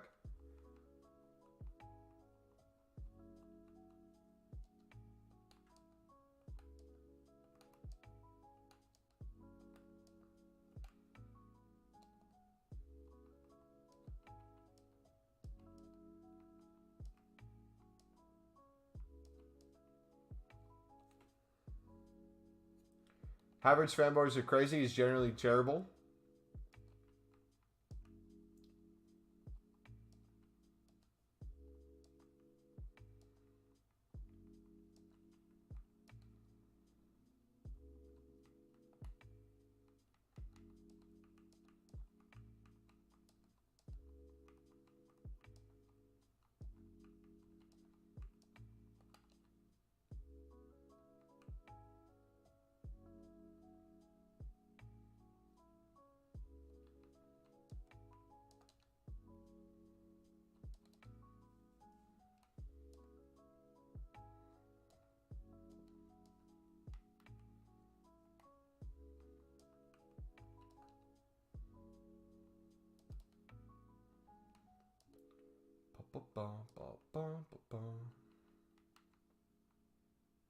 I was the keeper. No. The one player we actually need Kevin for.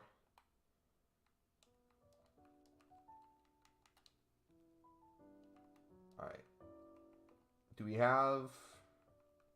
I think we have this guy, do we? You don't. Okay. How are you, man? I'm good. After SBC, can I see your team, please? Yeah. I'll shut off here in a sec.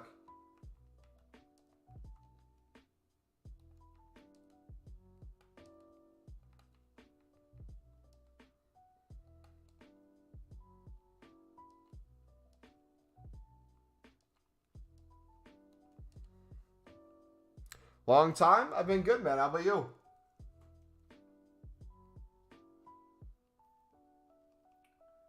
This is our first starter team. So I'm a Villa fan. A lot of our players are unnoticed right now. Our youth development's insane.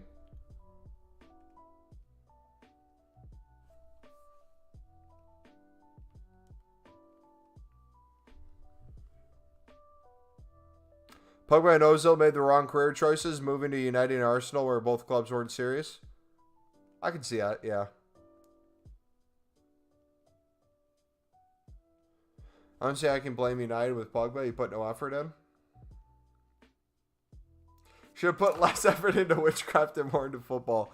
What should I do with 800K?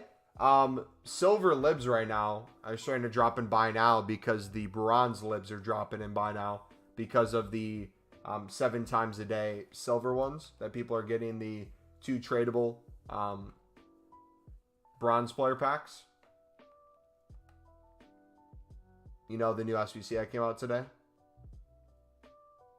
So you could flip those easily. Put a lot of coins into those as a trading tip, and then also too as an investment. The silver we're smelting.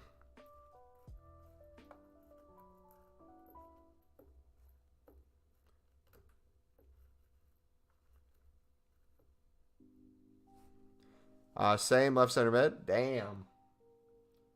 Yeah, I'm kind of wanting to mix it up too. I was hoping our icon would be better than it was, but a little disappointed to be honest.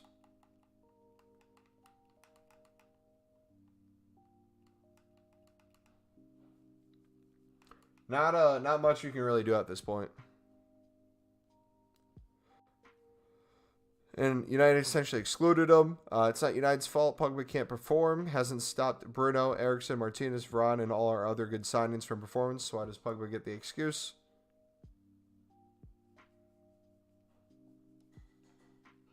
Reed, I ain't even gonna lie. You need to touch grass. You mean like I do like I did all weekend, being gone all weekend, like I do every single day when I'm working out and doing cardio outside, whether it's playing football every single day or going for a run or whether it's I purposely cut the stream time almost in half so I could go do trivia, go to my Bible study, go see family almost every single day throughout the week. How much more grass would you like me to touch, Steven? Let me know, buddy. I'll look into it.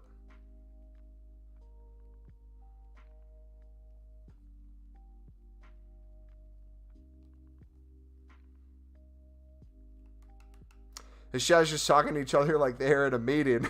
Fair point.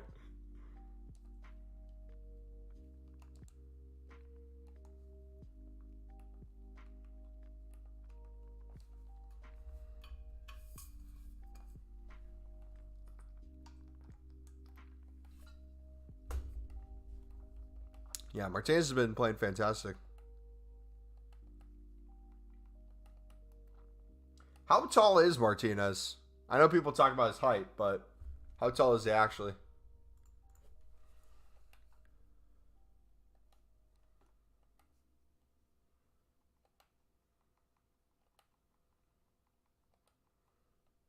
James, what's up, buddy?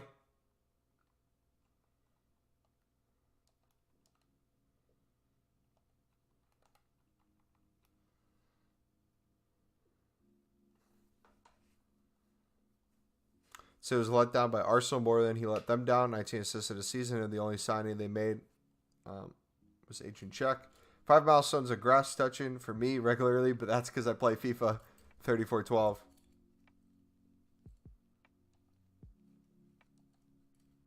I don't know, I just feel like you should touch grass instead of obsess over getting 10 million coins on some shit game that'll be gone in 5 months' time.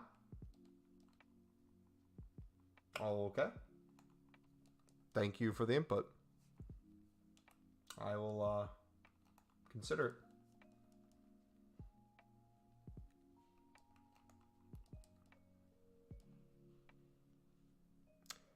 I just hope you keep that same energy when you beg me to open promo packs with coins.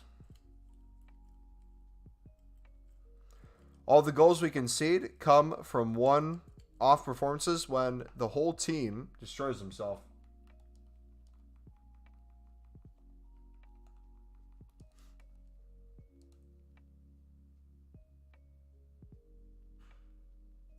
Why are you playing it if he just said that? One, he's partly trolling, but two, he's partly trying to play off his stupidity in that statement.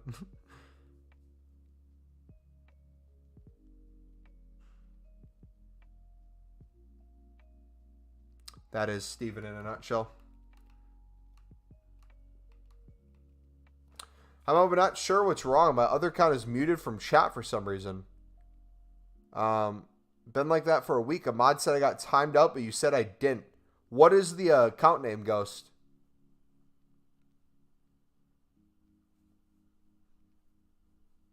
See, Steven's right to a certain extent, right? He's not wrong. Like, Steven's comments in chat, you'll notice this, just enough to piss you off, but just enough to logically make sense. Like, what he said is logical, right? Feels like I should touch grass more than obsess about getting 10 million coins on a shit game. Shit game. He's right. They'll be gone in 5 months' time. True. It will be gone in 5 months. However, the amount of coins we need to make content for the rest of the year, the amount of stuff we need to do to be able to stream for him to even be here to make a comment like that, means I need to consistently grind in some way.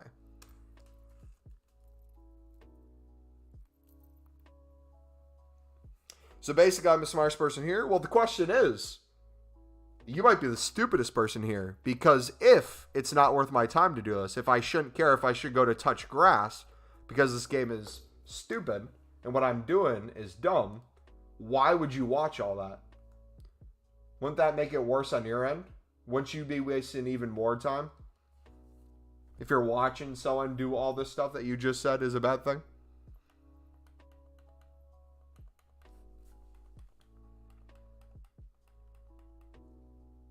The lib method got me 250 coins to 16k in 30 minutes. Hey, GG, man.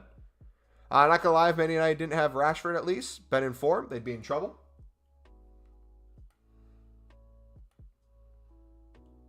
SHB, let me check. Let me check the ban list. I don't think you would have gotten banned because it would have showed up in chat for me if you were actually banned. I saw someone get timed out that day.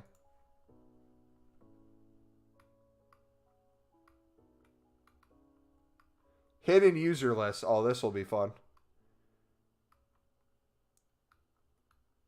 How many sex bots are in here?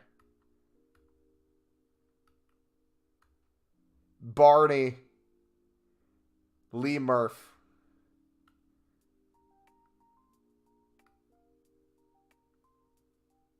Civiant Games.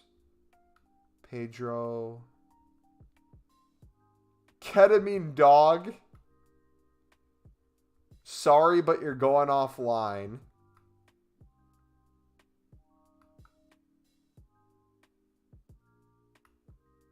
Cameron Sloan. Barney. Show 143 more. Jack Inhofe. Elmo.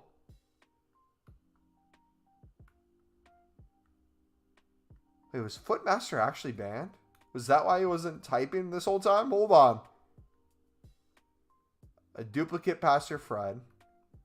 Kurt Zuma. Canadian Girl.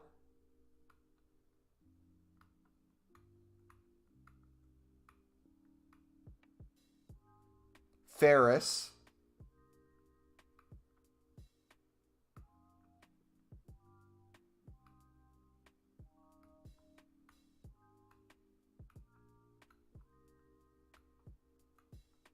I don't see you in the list, man. It's not showing that SHB was banned.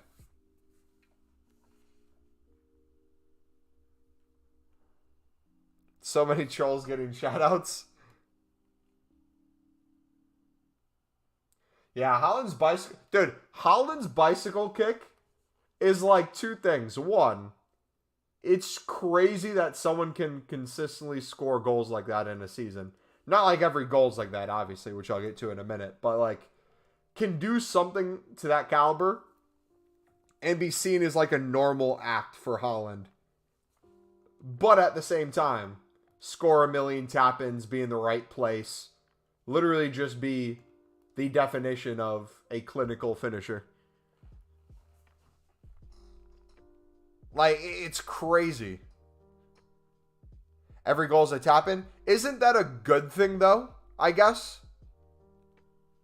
I don't see how that's a negative. If all his goals are mainly tap-ins, isn't that just a positive for his attacking presence, being in a position where he can score? If everybody else could do what he does, why don't we see more strikers do that?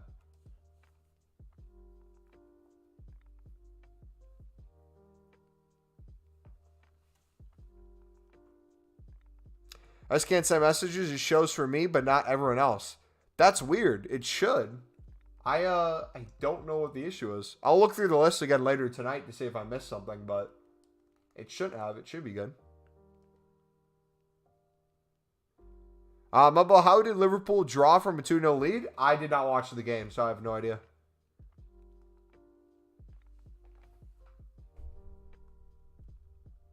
Feel like the Trophy Titans were so much more Pax me when they first released. Pax L Jr. plus Casillas within half an hour, but nothing since. Probably. I should be arrested for not breathing fresh air for 5 weeks. Because no other team has 2 league-winning squads. I guess the question is, what has been the difference between his time at City versus like when he was at Dortmund? Was he still scoring a lot of tap-ins at Dortmund? Or do you think his ability to finish looked completely different? Obviously, he has an elite team around him. I don't think anyone's denying that, but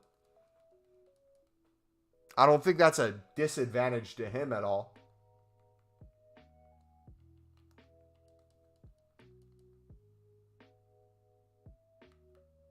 I saw someone say Ozil is overrated. This chat's ball knowledge is crap.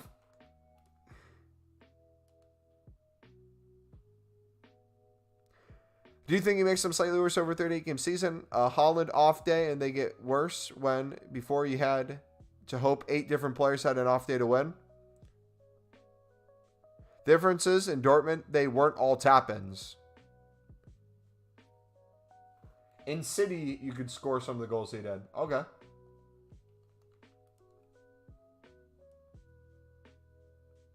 So, I guess the question is, what is your point with that? Is your hope he just doesn't score those tap-ins then? I guess I would more look at the shots he's missed. Is there a ton of games where he's taking shots that should go in and he's just completely missing? I would more argue there, if anything. That would be where I feel like you have more ground to stand on. But again, I don't watch City to the extent where I would see all of Haaland's shots. I'll just usually see it through highlights. If you played football, you know position is the hardest thing to learn, and Haaland's mastered it. Exactly. I don't see how that's a negative to Haaland. Like, I despise City with all my being. I'm not even a United fan. The City team, the way they compete. The amount of money, the oil. Not a big fan, but like Haaland in general. I don't get why he gets so much crap for literally doing his job.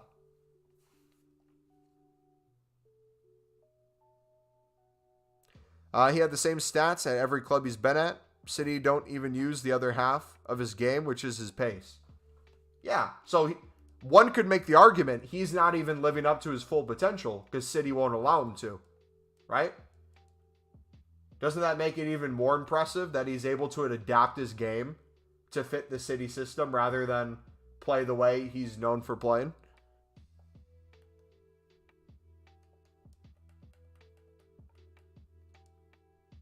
Oh, not only have I seen the clips of Haaland's pace, his physicality. He can put defenders on their ass.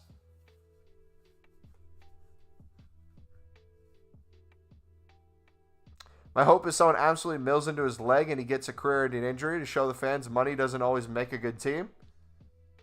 What does Haaland have to do with City, though? That's what I'm not understanding. It sounds like you have City cope rather than a Haaland issue. Which, if you want to talk about City, we can talk about City. But it sounds like you have a beef with Haaland. He's catching strays in your argument.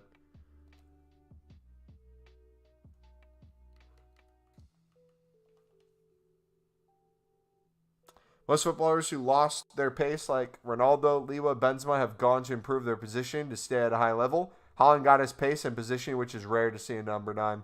He's rapid. He was 80 mil. He was a lot.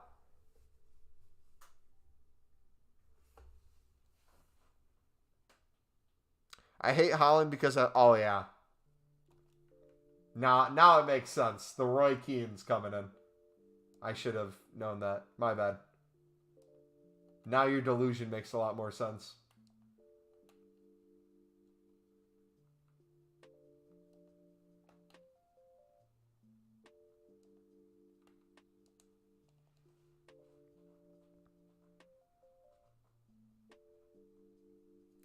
Does anyone use gold cards on? Because I'm in Div 6 and never see them. I think there's a few people still using a gold Mbappe or like a Van Dijk. Maybe a gold Mendy here or there. But most gold cards, there's something better you can play there.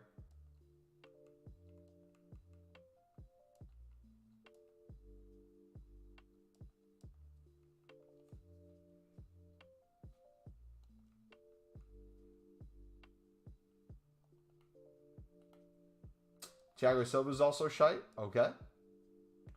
You can have your opinions all you want.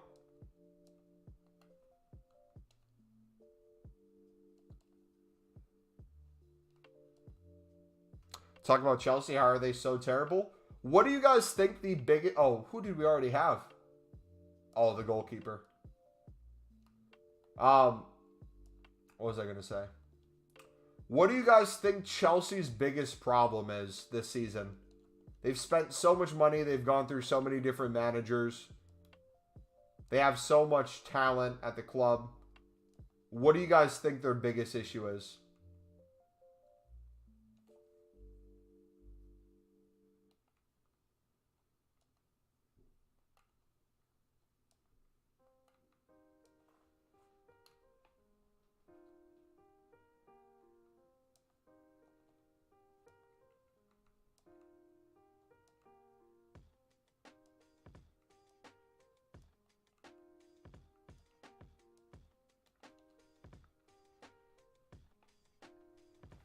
Think it's their confidence letting them down?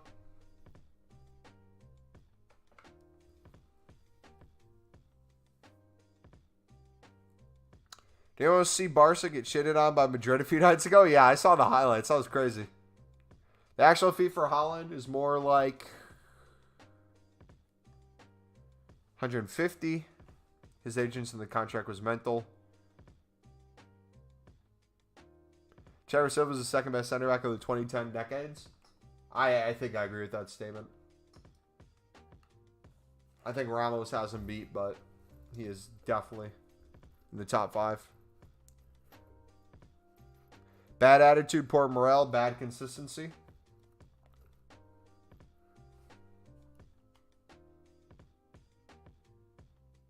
Too many players. Too many players trying to play solo. I agree with that. Koulibaly can't perform in the Prem. I wonder what the solution is going to be, though. Like, do you take a loss on some of those players and sell them?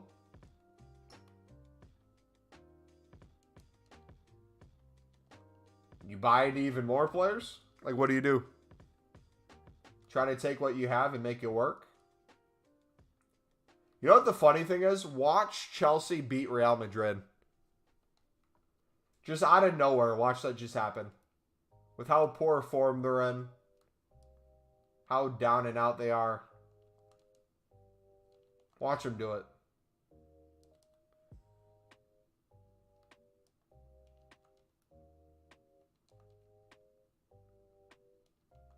Next question, too. Who do you guys think is going to win the league and why?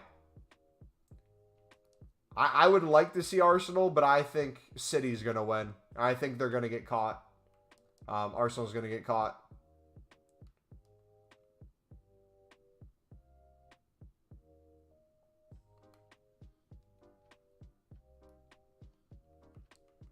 That game today could potentially be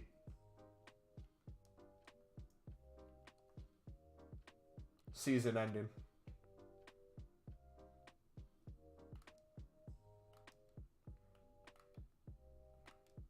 Save themselves a draw, but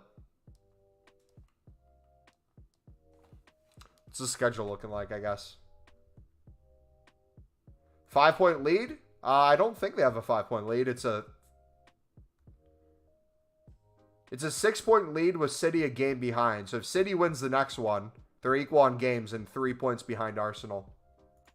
Which I guess let's look at the rest of the schedule. So Arsenal has West Ham, Southampton. They have City to still play. Chelsea, Newcastle, Brighton, Nottingham Forest, and Wolves.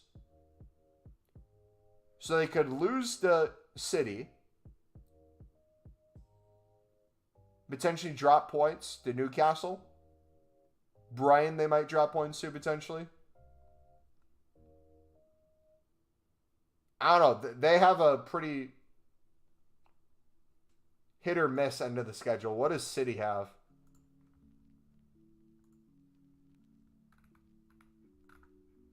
City has Leicester, Brighton, Arsenal, Fulham, West Ham, Leeds, Everton, Chelsea, and Brentford. It'll be close, man. It could come down to the last week.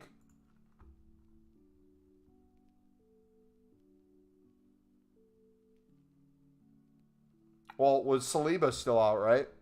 Is Saliba out for the season?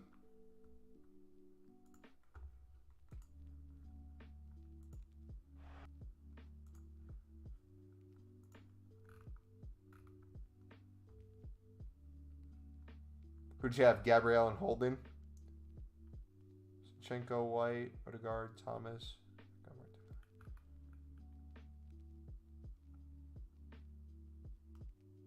Yeah, watch it be injuries. One or two injuries here or there could be the difference of whether or not they hold on.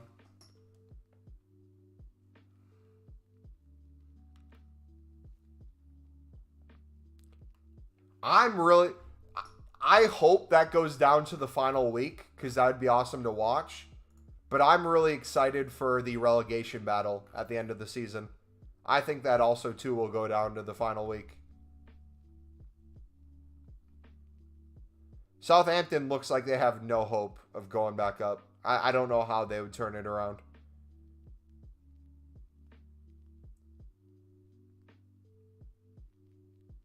Everton, I feel like, will do enough to get enough draws to get themselves out. Leeds is just consistently inconsistent. I don't know, that's a tough one. I don't think Leicester will turn it around either. I think Leicester and Southampton will for sure go down. The question is, will Nottingham Forest get enough to get out? And if that's the case, who drops in?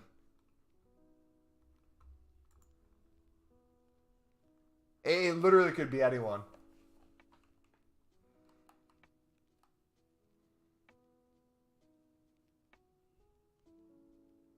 Should I do with an 85 rated dupe? I would scroll through the live section, see what SBCs you want to do versus what could be good fodder. So, for example, this Guerrero, if you haven't done him yet, he's an 89 rated card. You need an 83 squad and an 84. 83 has a team of the week. So if you have, like, let's say, a bunch of 82s and 83s, a low-end team of the week, you could chuck that in with a dupe 85, get this team done for a small Electrum pack, tradable, and then have an 84 left to go. And then once you get the 84 done, eventually you have an 89 rated card, which could save you having to buy a high-rated walkout later down the line. The atmosphere will be amazing at either stadium.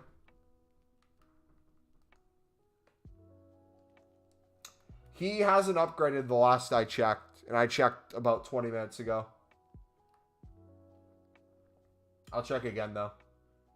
I don't know how EA updates when they're going to do it. I want to play him kind of at CDM, even though I don't think he has a position there.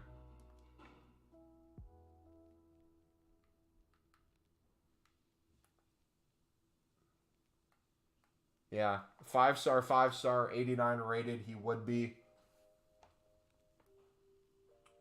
High, medium. Even like a box-to-box, I think, would be sick. Last thing is, I think Arsenal's only chance. Newcastle, United, Chelsea, Liverpool will all be title contenders soon. Yeah, it's one thing I didn't realize. I don't know. I didn't realize how much talent a lot of these teams you just mentioned had on loan. Like, watching the championship this year, obviously, because Sunderland's in it, put me onto so many different players that I didn't realize were on loan from certain teams. And then, like, Arsenal, the amount of talent they have loan in different countries. It'll be interesting to see what happens. 7-foot fantasy in the mud could get a clean sheet, but won't make 3 appearances. Yeah, that sucks. That's a little frustrating. But I'm hoping we'll get an even better center back to put there, so hopefully it won't matter.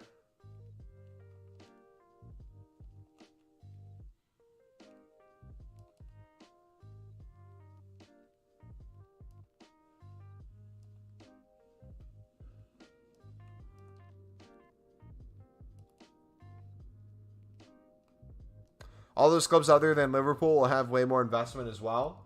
Who are the... Burnley has 2 lads from City on their team. They both played phenomenally well. I'm blanking on their names, though.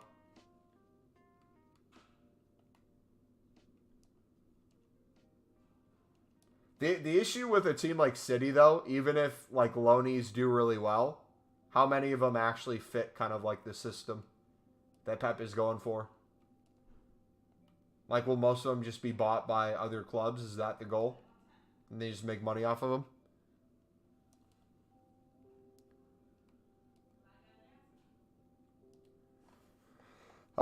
Yeah, Cameron Archer's a beast.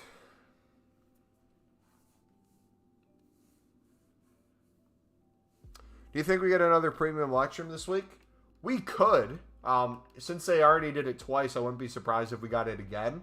However, I think the most realistic one we'd get tomorrow is a player pick. One, because we haven't had one in a while. And two, I think a player pick would be a nice little differential from what we have already. The trophy... did I say trophy crating in the thumbnail? Did I spell it wrong? Hold on.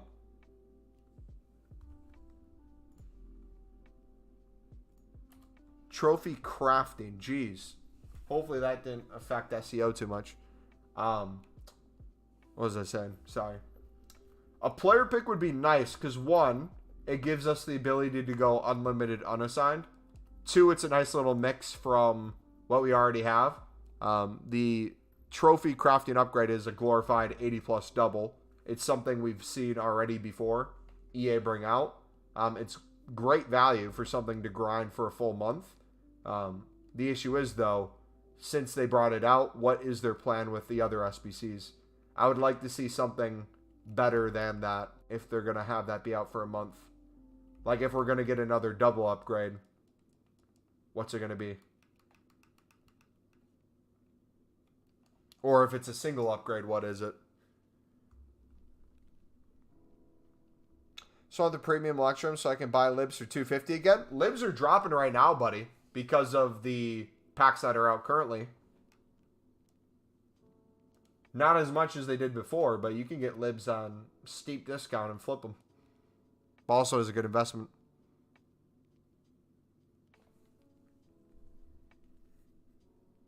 All the clubs are having a rebuild season. Makes sense. You know what? I usually don't show support for a Prem team because Sunderland's my team. If Ahmad goes back from loan at Sunderland to United, I will try as hard as I can to watch as many games of United as possible and watch him play as much as I can. That's not me saying I would support United, but I would hope he would be a huge piece in them potentially winning trophies. That's as far as I'll go, but that'd be nice. I also hope that Ahmad going to Sunderland on loan gives more teams the possibility of working with Sunderland to make deals happen. If they see, hey, PSG sent me shoot there. He's developed immensely. PSG will make good money on him. Sunderland might be able to buy him, get him more experience, grow him even more, and sell him for even more. If the Ahmad loan worked out really well, obviously we're not going to buy him. He's going to go back to United most likely and play, or at least be in rotation, or get loaned out to a Prem team. If it showed he made really good progress there, United might want to work with us more in the future, or maybe other Prem clubs. You watch Championship? How good's Tella? I don't watch too many Championship games outside of Sunderland. One, because it's the access of being able to watch the games. Without Sky, I can watch like one game a week on ESPN Plus. Usually I'm trying to look for the Sunderland games, and if I can't, I either have to find a stream somewhere, the type of stream, or I have to spend $15 to stream it on Sunderland's website. But next season, I'm hoping one of these companies allows you to buy a bundle and watch all of the Championship games on one platform. I'm blanking on whose idea it was to potentially buy it, but I think there's a bid in there somewhere. Yeah, I haven't watched too much of Tella. What I did see of him against Sunderland, I don't think was accurate to the player he is, though. To my knowledge, he's been very good at breaking back lines and being able to cut in from that left side and get some good opportunities at goal. He was completely pocketed the whole game against Sunderland, so I don't think I can really speak much on him that game.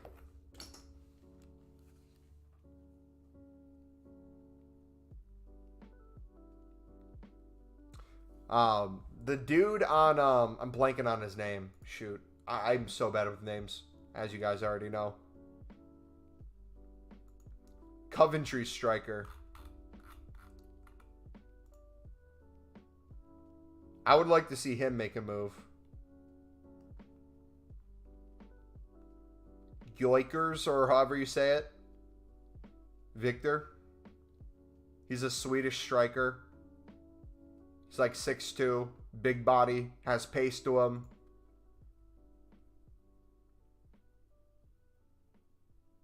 You need to pocket him, otherwise he gets past. Also, dude, just giving him space and time to work with. Like, oddly enough, for some reason, Sunderland, out of all teams, were the only ones to keep Burnley scoreless and kept a shutout at their stadium, which blew my mind. I was not expecting that at all. That was like best case scenario, and it happened. But yeah, it was just the cohesiveness of the Sunderland back line and just the lack of opportunities that Burnley had. If we would have tried to counter them more and push for potentially a better goal scored opportunity, they probably would have hit us on the counter until it would have had more opportunities. But our back line just kind of stayed solid. Didn't really get in the box too much.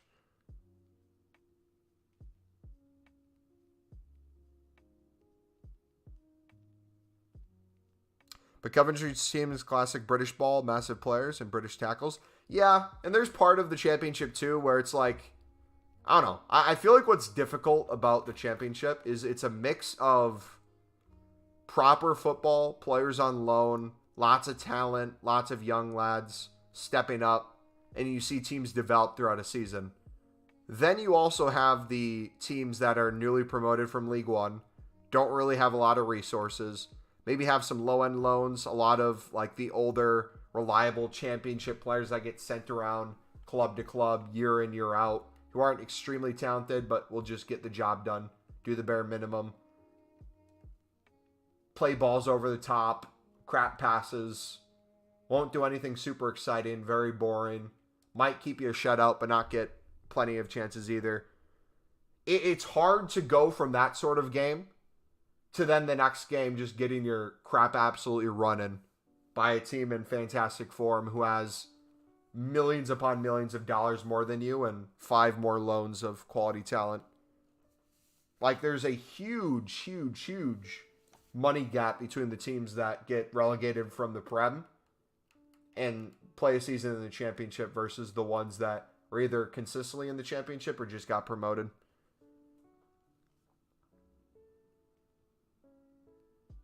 You can't bet on the championship either. It's a weird league. In my state, I can't sports bet at all. It's illegal, which honestly I kind of like, because I know for a fact I would sports bet all the time. But I would be a smart sports bettor. I would only bet against Sunderland for small amounts of money. I'm from Wisconsin. Legally, it's illegal to sports bet in Wisconsin unless you're at one specific Green Bay bar, I believe.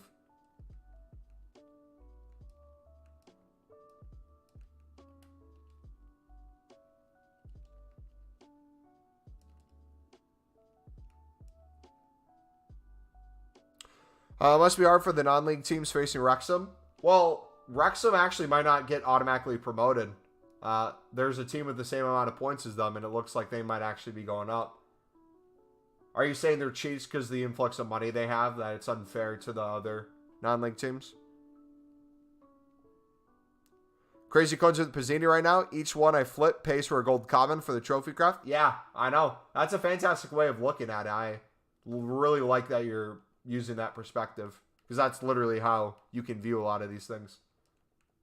Is if you consistently make 400 to 500 coins per card, that's a great thing.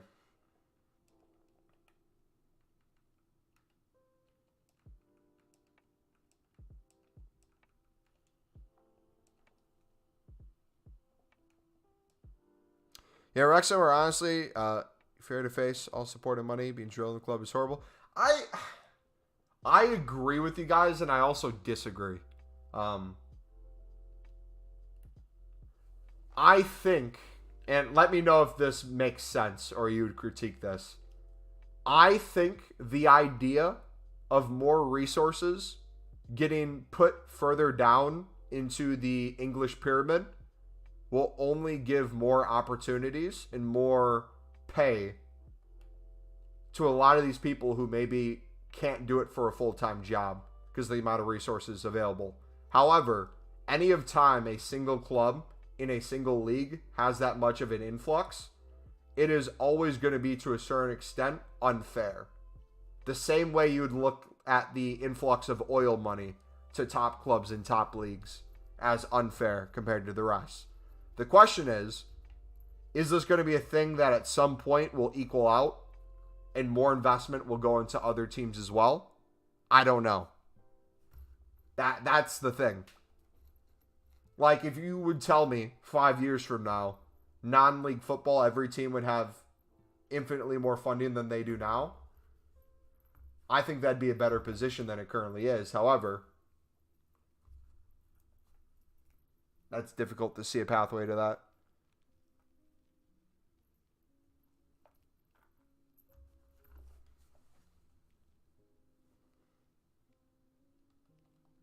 If you count Ben Foster, that's a championship Prem player moving to non-league. Yeah.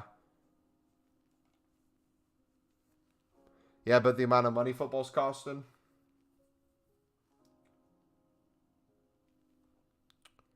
Well, it won't when Wrexham have gone all the way to the Prem with 2 to 3 levels higher. I quite like teams being underdogs as they have no money. Yeah, I don't know if the amount of money necessarily matters to me. I think it's how people use their money. And I'm a really big fan of buying low, selling high on talent or developing youth talent. That's one of the reasons why I really like Sunderland. I feel like they do a really good job with their academies, giving players opportunities, loading them out to get more experience, but then also too having the business connections and the ability to now attract players from top clubs, loan them out, get experience. And obviously the stadium too. If you can fit 40,000 plus and you can get those numbers throughout a championship season, that's going to drive revenue even though you've been in League One for 4 years. The Bergkamp objective's toxic? Yeah. Toxic? Yeah. I wouldn't want to do that, personally.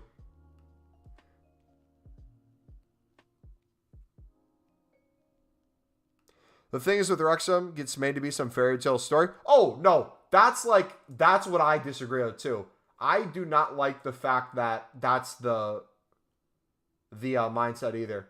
I think if you look into a history of a team, I think if you have a series revolving around a team and you very much make them appear as underdogs and sell that story, I think you have to be accurate with the resources available.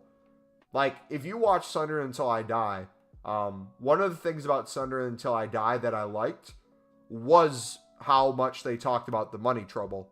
Like, literally the first 2 seasons, when you see Sunderland get relegated from the Prem and then see them struggling in the Championship, all it talks about is how much of a money struggle they're having and how that's going to negatively impact the club in ways that you wouldn't even think about if you're just a standard football fan. Like, you get to know the cooks in the kitchen. You no longer can have 4 cooks. You might only be able to have 2 now. So you have to cut 2. You have all these people and personalities that you meet along the club. They all have to go. The wages that people are on. If you have a bunch of people on high wages that were used to playing in the Prem, and now they're playing in the Championship, you no longer can pay that. So you have to wait till some of these players get out of contract. And some of them, you just kind of have to let go. Some you hope would get bought by other teams. But some of them might just be an asshole, sit on a super big contract, pretend to be injured, and just suck all the money out of the club.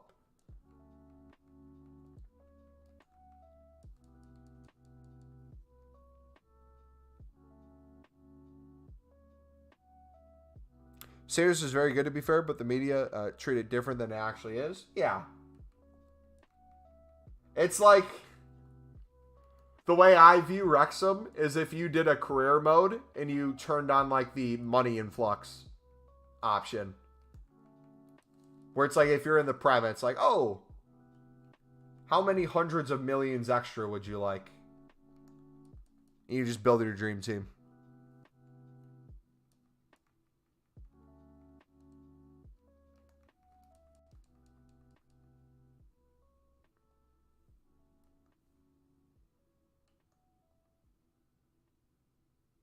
But again, I think you can critique each level then. Money issues is a thing at each level. If you look at the championship like we just talked about, the money issue comes with how much money the Premier League teams get, and then even if they have a horrible season coming down to the championship, how much the teams nowadays have an advantage with the amount of money they have versus even like 5 to 10 years ago. Which is going to be an interesting thing for years to come too. I need to research more about championship money versus League One money. I assume it wouldn't be as big of a drop, but there's still probably a decent amount of money more the championship gets than League One. I don't know the difference between League One and League Two, but that's something I'm going to be keeping my eye on this next season. All the relegation teams, how they do in those leagues. Arsenal or nothing was awful. Have you watched Sunderland Until I Die? You've watched the Wrexham one. You've watched the Arsenal one. Has anyone watched the Sunderland Until I Die?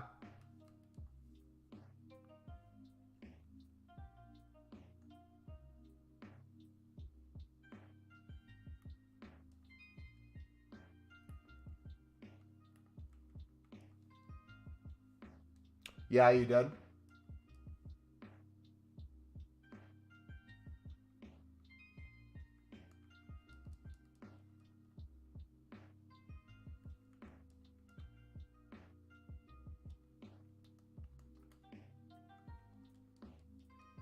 What was something you learned from the Sunderland Until I Die about Sunderland as a club that you didn't know before from watching?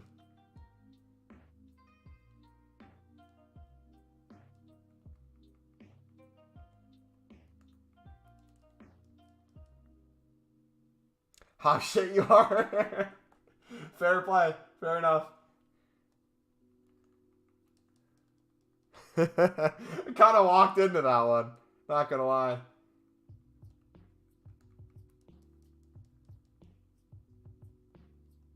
I expected Mumbo's fan base to be all American. When I played Call of Duty, it was more American, but people who watch me now, it's a majority UK.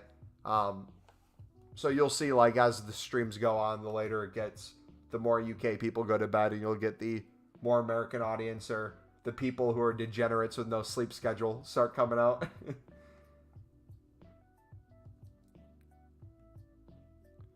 Do you think we'll be able to complete a 90+ icon before it expires? I still have to get some fodder. Yep, FIFA Pro. We just, throughout the course of the past couple days, through League SBCs and the trophy crafted the 90+ myself. I think it's possible. If you're in a position where I don't know how much time you have to put in or what fodder you have already or how many coins, I would make sure before you submit any team. So if you plan on doing the 88 team before you submit it, I'd make sure you have enough coins or resources to finish the other two. If not, you can always wait until the first repeatable expires of it.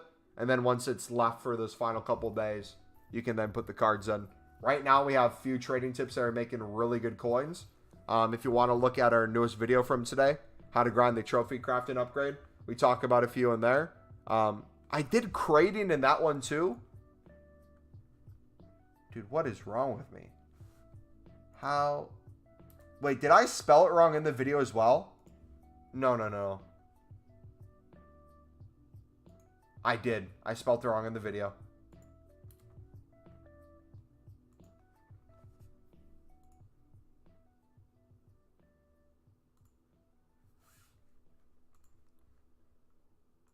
That was 3 of the same spelling error I made.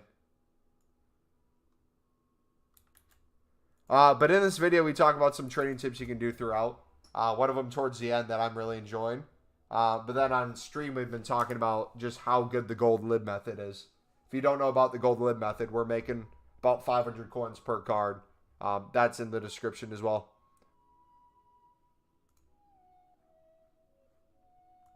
I'm on spring break, so I'll be able to finish it. Oh, yeah. 100%. If you're doing any sort of league SBCs or any of the 7 a day minimum of the trophy crafting and just making coins on flipping gold libs, I have no doubt you'll be able to get it done. No doubt in my mind. Not to mention, if you already have some walkouts and boards and you get smart and you do like a Guerrero type one, where you can get some of these like walkouts, I think it can be very easy. I got Bear Fodder from the 80 times 2. I got 388s, 2 Crews, and a Cancelo. Nice. All right, I'm going to put myself in a position where I'm debating.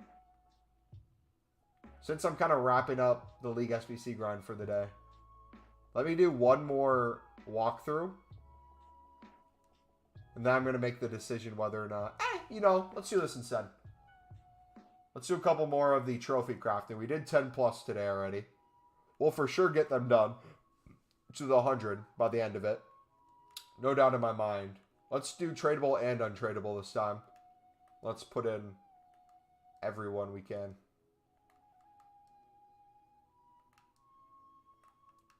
Let's see how many we can make.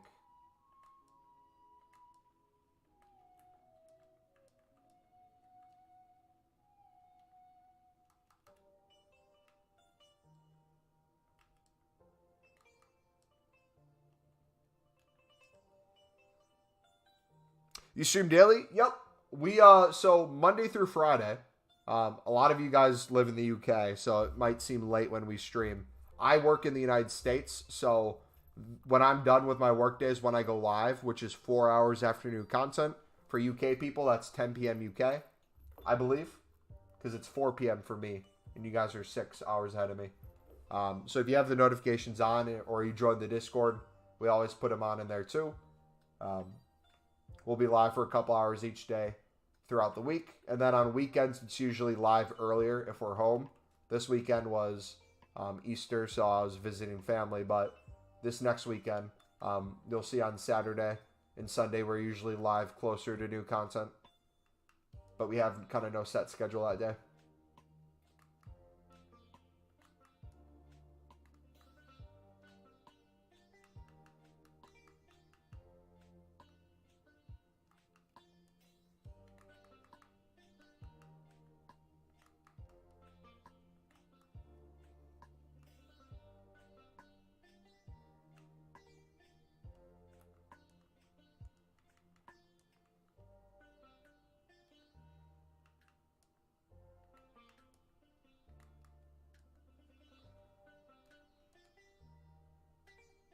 What was that noise?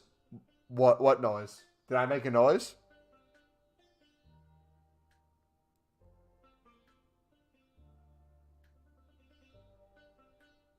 I enjoyed coming and chatting ball. Yeah, chat's normally pretty good at talking ball. I usually don't comment on ball too often. I normally just facilitate conversation. Because usually chat will never agree on a single thing unless I start commenting on ball. And then everyone will just say, shut up, American. Yeah. The question is whether or not you feel obligated. Is it worth it? Is it worth your time? I wouldn't see it as like he's good fodder. I would see it as what fodder are you missing out on, right? If he's a 93 rated, how many hours is it going to take for you to do him? In that time, could you trade and make enough coins to get that amount of fodder? Or could you do enough League SBCs or upgrade packs to get that amount of fodder?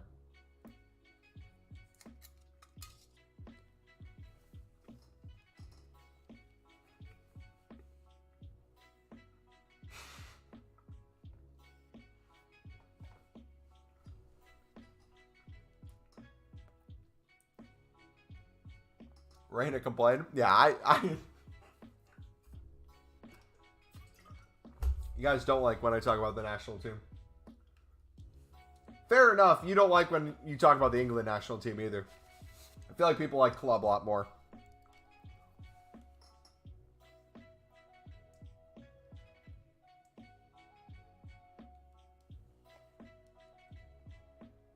Leeds have 2 Americans. They have 3 technically. Minimum. They have McKennie on loan from Juve. They have Tyler Adams, starting CDM, but he's injured. And then they have Brendan Aronson, who came from the MLS. And, even though he's English,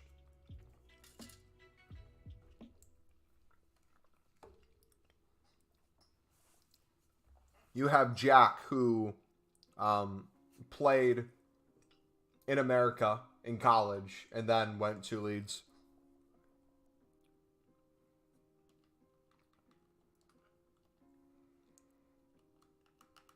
Just Southgate picks his mates. There you have done it. Hey, I wasn't talking about the national team, all right? I was talking about individual players on a club. I did not give comments on how I feel like they do at the national team level. You won't shut up about it, huh? About what? I have no idea what you're talking about.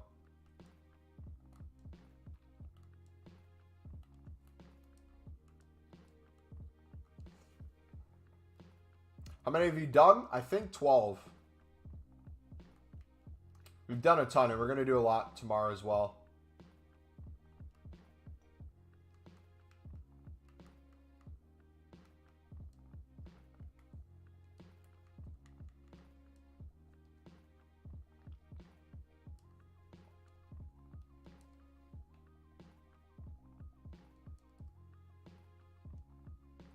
McGuire over tomorrow. Who does that? I know, right?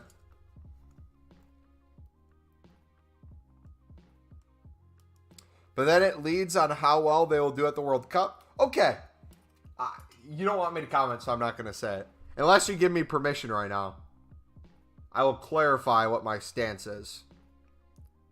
In a way that I think you would appreciate.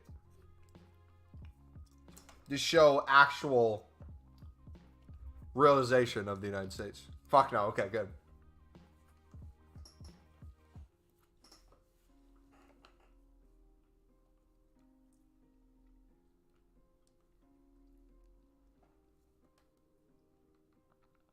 See, some streamers don't read chat. Some streamers don't know their chat. Others are completely whipped by their chat. I would like to think I fall in that last category. It's like a democracy to a certain extent.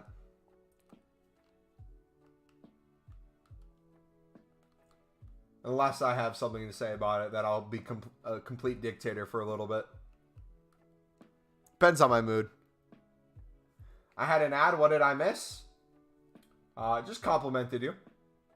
Said I appreciate all you do for this community. Even though I can be a prick at times. Just the usual stuff.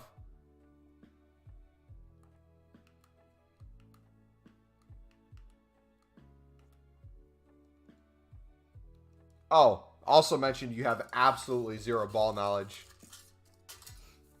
It's a democracy when Mumbo agrees, a dictatorship when he doesn't.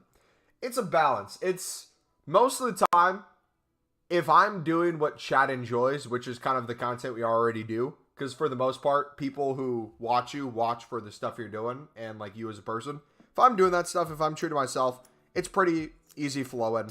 There's the occasion when there's nothing to do and we're trying to mix up content or trying to figure out like something new to try, where you get mixed opinions, where it becomes a little harder. But during the week, it's easy because we come in 4 hours after new content.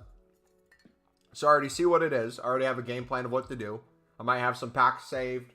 Might be able to have things ready to go. We'll craft an SBC. We'll talk to you guys in chat. We'll see what I get. We make it a YouTube short and a TikTok in the morning. It kind of makes itself.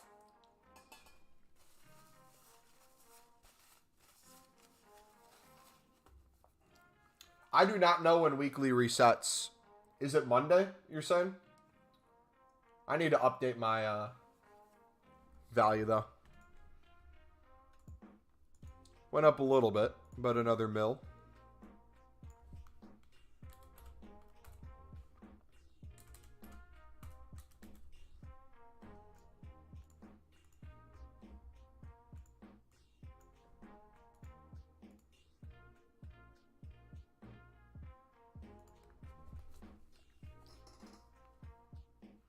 Really good video. Going to grind that after this Burr camp. Thanks, buddy. Yeah, if you guys want a kind of a quick kind of summary of the video today, if you didn't want to watch it, we are going to start including some kind of bonus stuff in videos. So some videos I kind of want to speak and do commentary on, but I feel like would not really do well as a video on its own, like talking football related stuff, FIFA related stuff, whatever it is. Some stuff, it might be like a trading tip that might not do well as a video in and of itself. But if I can include stuff like that into like a how to grind, where people who usually watch our how to grinds kind of know the format, I believe it'll add kind of more depth to it, where everyone, no matter what you're watching for, can get something out of it. So if you guys are looking for kind of like maybe what our team currently looks like, or what trading tips I'd recommend outside of like what SBCs to grind or how to grind them, we're going to start including those in the video. So like today, later in the video, we went over the trading tip I've been doing a lot recently, how the fluctuations of prices due to the SBCs is going to change the market, what I think good investments would be, and how I plan to make coins and stuff like that. We also went over a bunch of different ways to do this grind. One of them being obviously starting with BPM. A lot of people don't like BPM. I'm not the biggest fan of BPM this year. Not because I don't think BPM isn't good. I just think there's a lot quicker ways to get to whatever your destination is. One of those is mass bidding on silvers or golds. If you can skip that step completely of bronzes, having to do those upgrades, I feel like not only can you make more coins because you can flip things for profit, you can kind of control a lot quicker when you want to open the pack. Burnham is going down? Really?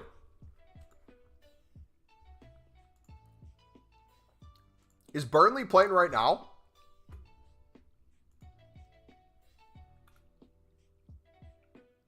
Wait, no, that was weird.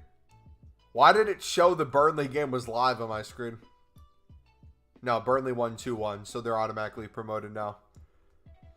What games are good tomorrow? I'll be watching the Sunderland one. Let's see. Huddersfield versus Blackburn. Preston Reading. Coventry and Watford. Luton Town Blackpool. Norwich Rotherham. West Brom QPR. Birmingham Stoke. I want Birmingham to whoop Stoke. Stoke cannot have points there. Hull versus Millwall. Millwall, come on lads, you got this. Please make playoffs. Cardiff versus Sunderland. I think that'll be a good game. I don't think I'll be able to watch it. I got a meeting during that time, so I'll probably have to just watch the highlights or live score. Wigan versus Swansea. Swansea has been in shocking form recently. I don't know what happened to them. They were doing relatively well to start the season. Picking up some wins now towards the end, but they dropped heavily. QPR is in a downfall. QPR is one of those teams that is always fun to play against, but I would hate to see them go to League One. But it looks like they might be on their way down. Everyone kind of has shocking form down there, though. Wigan looks like they're for sure going down. Blackpool looks like they'll for sure go down. That third relegation spot's open for grabs. Reading had their 6-point deduction. QPR in horrible form. Huddersfield looks like they're pulling through, though. Huddersfield was one of those teams that was towards the bottom of the relegation table, but have put together 3 wins in their last 5 and have only lost 1 in their last 5, which is crazy. Who's a good left back from the Prem? Luke Shaw. Oh, you mean in FIFA? Or IRL? So I have an argument anymore?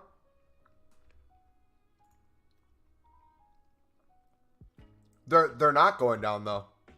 I don't think point-wise they would be able to. Unless they didn't get a single point for the rest of the season. There's quite a few teams below them that would have to win a minimum of 2 games in the last 6 to potentially pass them. How many runs through? We're coming up on 15 on today alone. We might have all 100 done by the end of the week, honestly.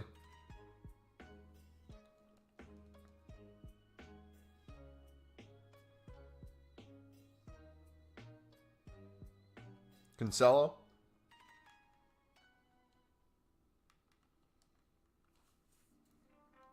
Yeah, it's understandable that like FIFA and actual football don't coincide, but it's also disappointing that they don't too. Like, this is an arcade game at the end of the day, but it's a shame those lower pace players that do well just can't really work too well in FIFA. You have to make them unrealistic in terms of their pace to really play well.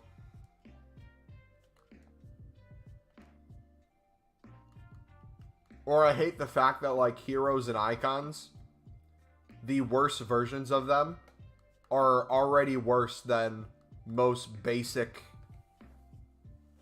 board or walkout players that are quote-unquote meta early on. Like, if they're going to keep that the same for these future FIFAs, or I guess not FIFA, the future Ultimate Teams through EAFC, I would love if they gave us the ability to pack the baby icons and the baby heroes or get them through objectives and stuff a lot sooner. Like, I wouldn't mind with playing with a crap baby icon if it beats playing with a crap gold early on. It's just impossible for you to get them. Like, imagine if, I'll show you an example. I want to see if you guys agree with me or not here. I think this would be the perfect example to show. What if, whether or not this was through an SBC like we have now, what if early on in the year you had to play gameplay to unlock these objectives, or you had to do something on menus within the first month of the game to get this icon, Hernandez, 85 rated, this Shevchenko, 86 rated, this Ballack, 86 rated, and this Barnes, 87 rated. Like, unless you're Div 10, none of these players, it makes sense to put into your team if you're going to be crafting the trophy crafting SBC.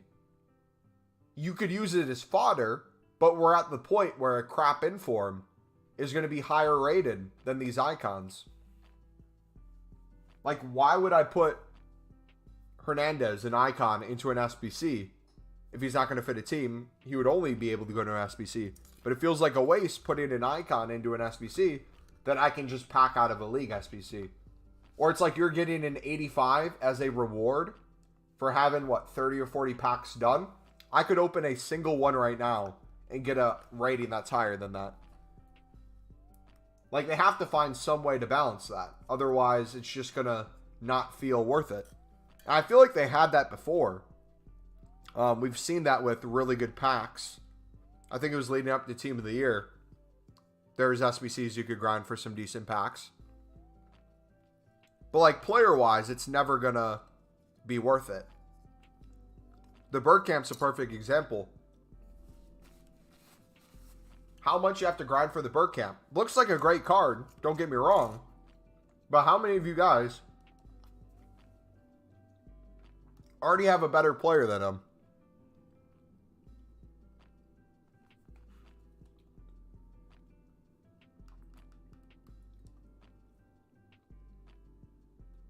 Alright, let's take a look at him.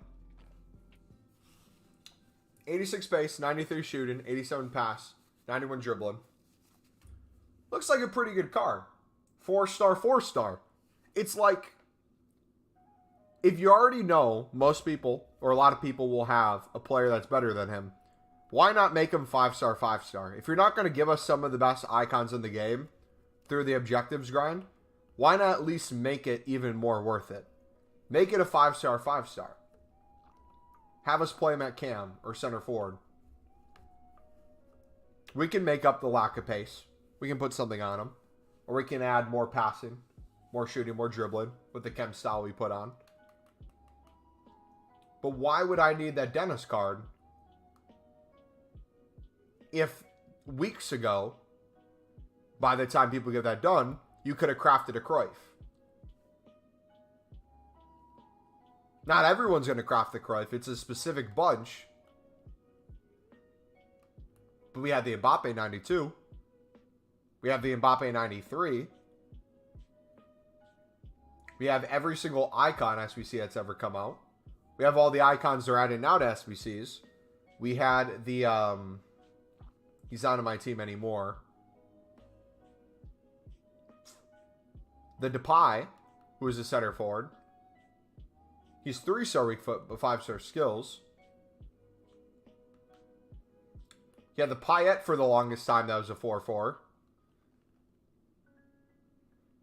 I'm going to sound like a rat, but not 5-5's not doing. See, it sounds like a rat, but it's not at the same time. Because you understand something that I guess FIFA doesn't, or they do and they do it on purpose. Whether or not something is meta completely has to dictate on how people run teams. It's not that people want to run the most ratty team in the world because they just want to feel like a rat. You have to run the most ratty teams in the world unless you're already an insane player. Because a ratty team will beat a good team most of the time if the team's not ratty looking. If you're close in skill gap, it's those little things that matter at the end of the day. Where it's like 80 plus games you play, you need 40. But still, 40 is a ton. Especially if someone's not a player who does gameplay to begin with, or does a lot of it, or doesn't have a lot of time. You're talking about weeks it's going to take someone to potentially craft that. And then we're into team of the season by then. There's going to be some crap team of the season player that's worth like 30K in the market. That's going to have probably better stats than that.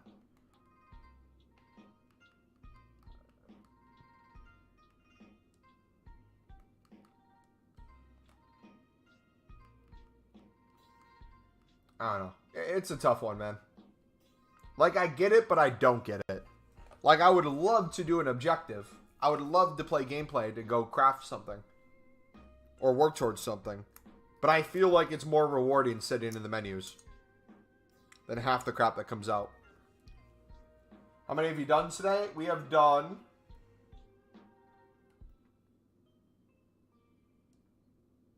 17. You might as well get to 20 now. Yeah, draft objective looks like pretty good value. They did a W there. But it's like EA needs to determine what they want. In the past with League SBCs, it used to be players at the end. Now it's packs. I'm fine if they want packs. Just make it good packs, which it seems like they do. I like the prime golds at the end. But if you're going to do players for objectives and the players aren't going to be good, at least have them be high rated. What's the point of giving us a crap player if it's not high rated? Like, I wouldn't mind the crap icons they give us here. But let's have them be at least like 87 plus. Like, if we could have an 87, an 89, and like a 90. That'd be worth it. They have some decent ones in here, like 784 plus at the end. 284 plus. Another 383 plus. Should I do the Lineker World Cup icon for bench rating? Bench rating doesn't matter too much. You can if you want, but there's better places to put fodder, in my opinion. 4 games a day. I can't wait 10 days and get a 93 decent card.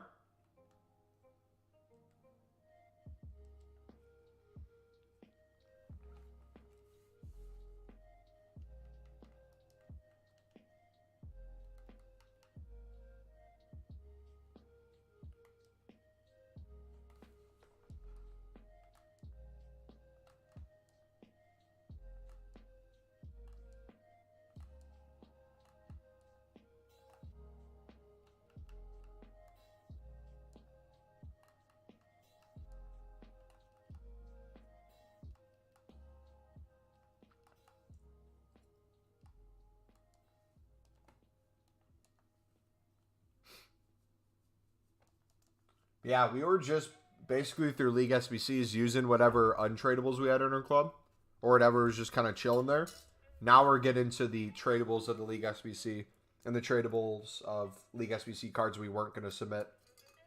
that we were just going to put right back into League SBCs. But now, we're just putting them into more of these packs.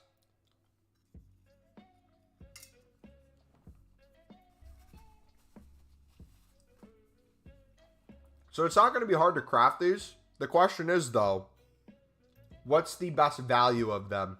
If you do this SBC 7 times a day, let me get to it real quick.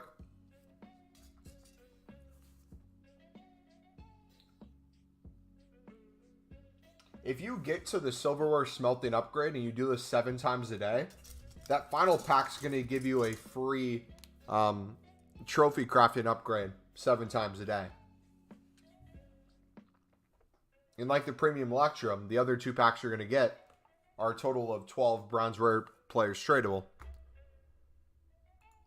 Whether you put those bronze players back into that bronze squad, or you do BPM to get some of the bronze commons, or whatever you want to do there, all you need then is the silvers.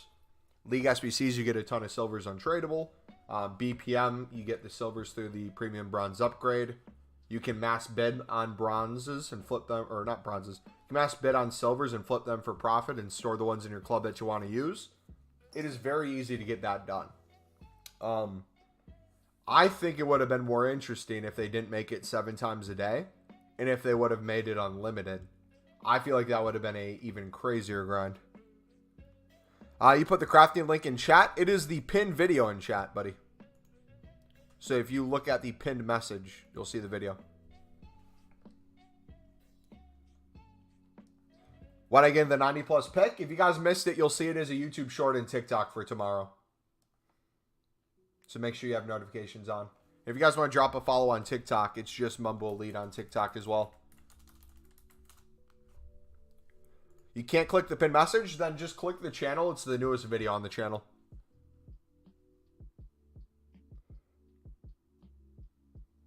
Would have been done in 1 day instead of 2.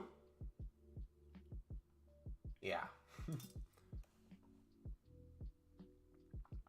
I'm out of silvers and bronzes. How should I do the SBC 7 times a day? We just said how to do it, buddy. We just gave 3 different alternatives. If you need more, you can look at the newest video we uploaded today. How can I craft the Cruyff SBC? I've already done 189 and 184. League SBCs and repeatable SBCs. So for League SBCs, that video is in the description. If you want to click on that. Otherwise, the repeatable SBC out right now is the pinned video in chat. Or the newest video on the channel. We'll have most likely a player pick or something come out tomorrow as well that we'll make a video on. If you want to do like player picks or whatever it is tomorrow, we'll show you a grind you can do to get fodder that way. From League SBCs and the trophy crafting, we got the 90 plus icon done today. And that was from not really doing too much this weekend being gone. So we got it done pretty quickly.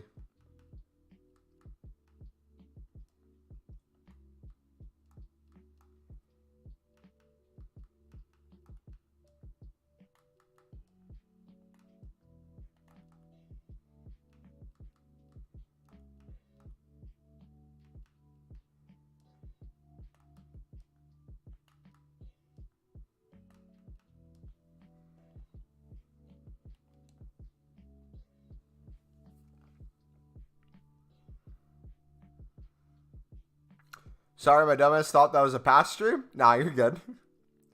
Started crafting Cuckoo today. I need 286 squad left. You can get it. I believe in you. Remember, too, this is another tip that we haven't mentioned in a little bit, but we went, I think, one time this stream. Something, if you guys are specifically trying to not spend coins on high-rated fodder, if you don't have a lot of coins to begin with, but you get a lot of, like, duplicate 82s, 83s, 84s, but you're working towards a lot of those 89, 90, 91 cards that you need to finish those high-rated SBCs, make sure you're taking advantage of all these Player of the Months, these live cards. It might seem not that crazy, but a lot of these are potentially decent value, right? If you go into, who's the one we talked about before? The Guerrero is an 89 rated Player of the Month. You have an 83 rated squad with an inform. We had someone say they had an 85 dupe in low-end fodder. They didn't know what to do. We told them to put a low-rated, untradeable inform that he had that 85 and all this crap 82s and 83s, you get a small election players pack tradable. That's not crazy, but then if you have enough fodder to get an 84, right, you got a bunch of low end, you can get an 89 rated card. You save him for like one of the times where you get the 90 plus icon done. You need some higher rated players for that 88 rated team. Boom, there's another one. What else can you do? We went about the trophy craftings. You have the Rashford. Is there any higher rated? Antonio. 82, 83, and 86. So you could put the low end fodder you have in the 82 and 83 here for tradable packs. The question is, do you want to do an 86 squad to finish him off? Probably not. You always have marquee matchups if you have just a bunch of untradeable golds, whether or not they're boards or walkouts, more low end. You can always get tradable packs from here. This is where, in past years, when I did BPM heavy, this is where I put a lot of my silver untradables and gold untradables to get tradable value. So it's things like that if you're doing week in, week out, paying attention to those little things. Objectives, if you can get crappy boards and walkouts through doing objectives or these little packs here and there. All that stuff's going to add up too.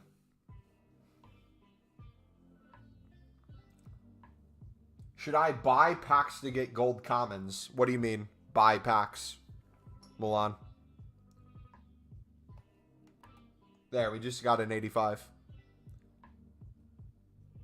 I think I'm going to do the Trophy Tines upgrade. Like we talked about in the video, you can basically do 7 of the Trophy Tine for basically free. It's not technically free, but most of the cost is insanely covered through the silver thing. After that, you could go to League SBCs. You could mass bid. There's a ton of different routes you could go. All right. I think we need 2 more.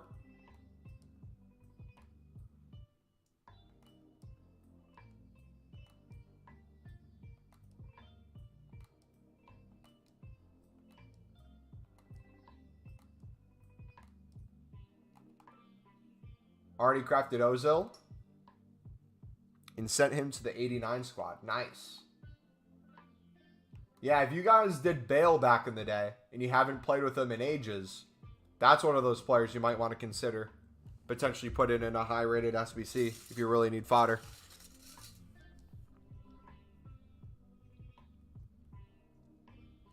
Didn't have time to work out, so I'm having to do a bit now. 1 in the morning. I feel it. Another thing, too. People don't talk about coins as much. Coins are very valuable. A lot of people don't like spending coins to get fodder done. However, if you are someone who struggles to pack a lot of high-end fodder, or you don't have all the time in the world to grind League SBCs or these upgrades, I would highly recommend finding a trading tip that you can consistently do each and every single day for not a lot of time and can make you consistent coins. We have the gold lib method in the description. We average about 500 coins per player. We've been doing that throughout the stream, making very easy coins. We have other methods as well if you guys are looking for some. You can very easily, on a limited time and limited budget, low end, make hundreds of thousands of coins each week. It's all about understanding what is going to be the best bang for the buck. Vinny, let's go. For some people, it's more investing. Some people, it's more flipping. Some people, it's more use the same cards day in, day out. Just keep bidding on them. All right, Pau Torres.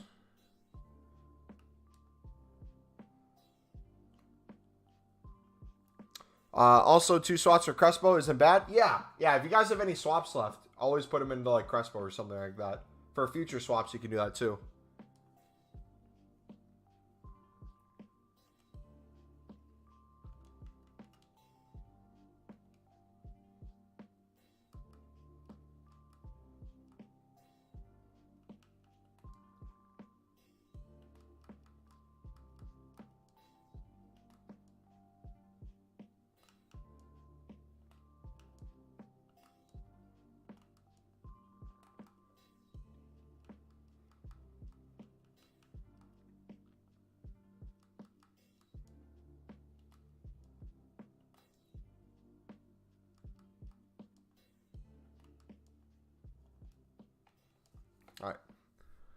Kean, what's up, buddy? Hey, bro. How's it going, brother? Bale went into an 85 times 3 attack back during Team of the Year. I was down bad during Team of the Year. Nah, I feel that, man. All right, this is going to be our last pack, boys. If you did enjoy the stream today, feel free to smack the like button. Subscribe if you're new if you haven't. If we get a player pick or something tomorrow, we'll make a how to grind video for it as well. Otherwise, we'll see you tomorrow on... And when I say tomorrow, I mean Monday. It might already be Monday for some of you guys. Just a heads up. Because I'm in the United States. We'll be live 4 hours after new content, so plan is there. We'll have a bunch more packs to open. We'll go through some League SBCs. We will go through, since we got the icon done, we'll have the YouTube short and the TikTok up tomorrow of that. We'll probably complete Brahim. That shouldn't be too hard to do. We might start working towards Ozil, and then we'll start saving fodder and coins for the next 90+ icon. But yeah, grind is going pretty well. Hopefully we pack an icon at some point, even if it's the crappiest one, dudes. Yeah, we will see you tomorrow. God bless. Have a good rest of your night. Hopefully you guys had a good Easter weekend. Take it easy.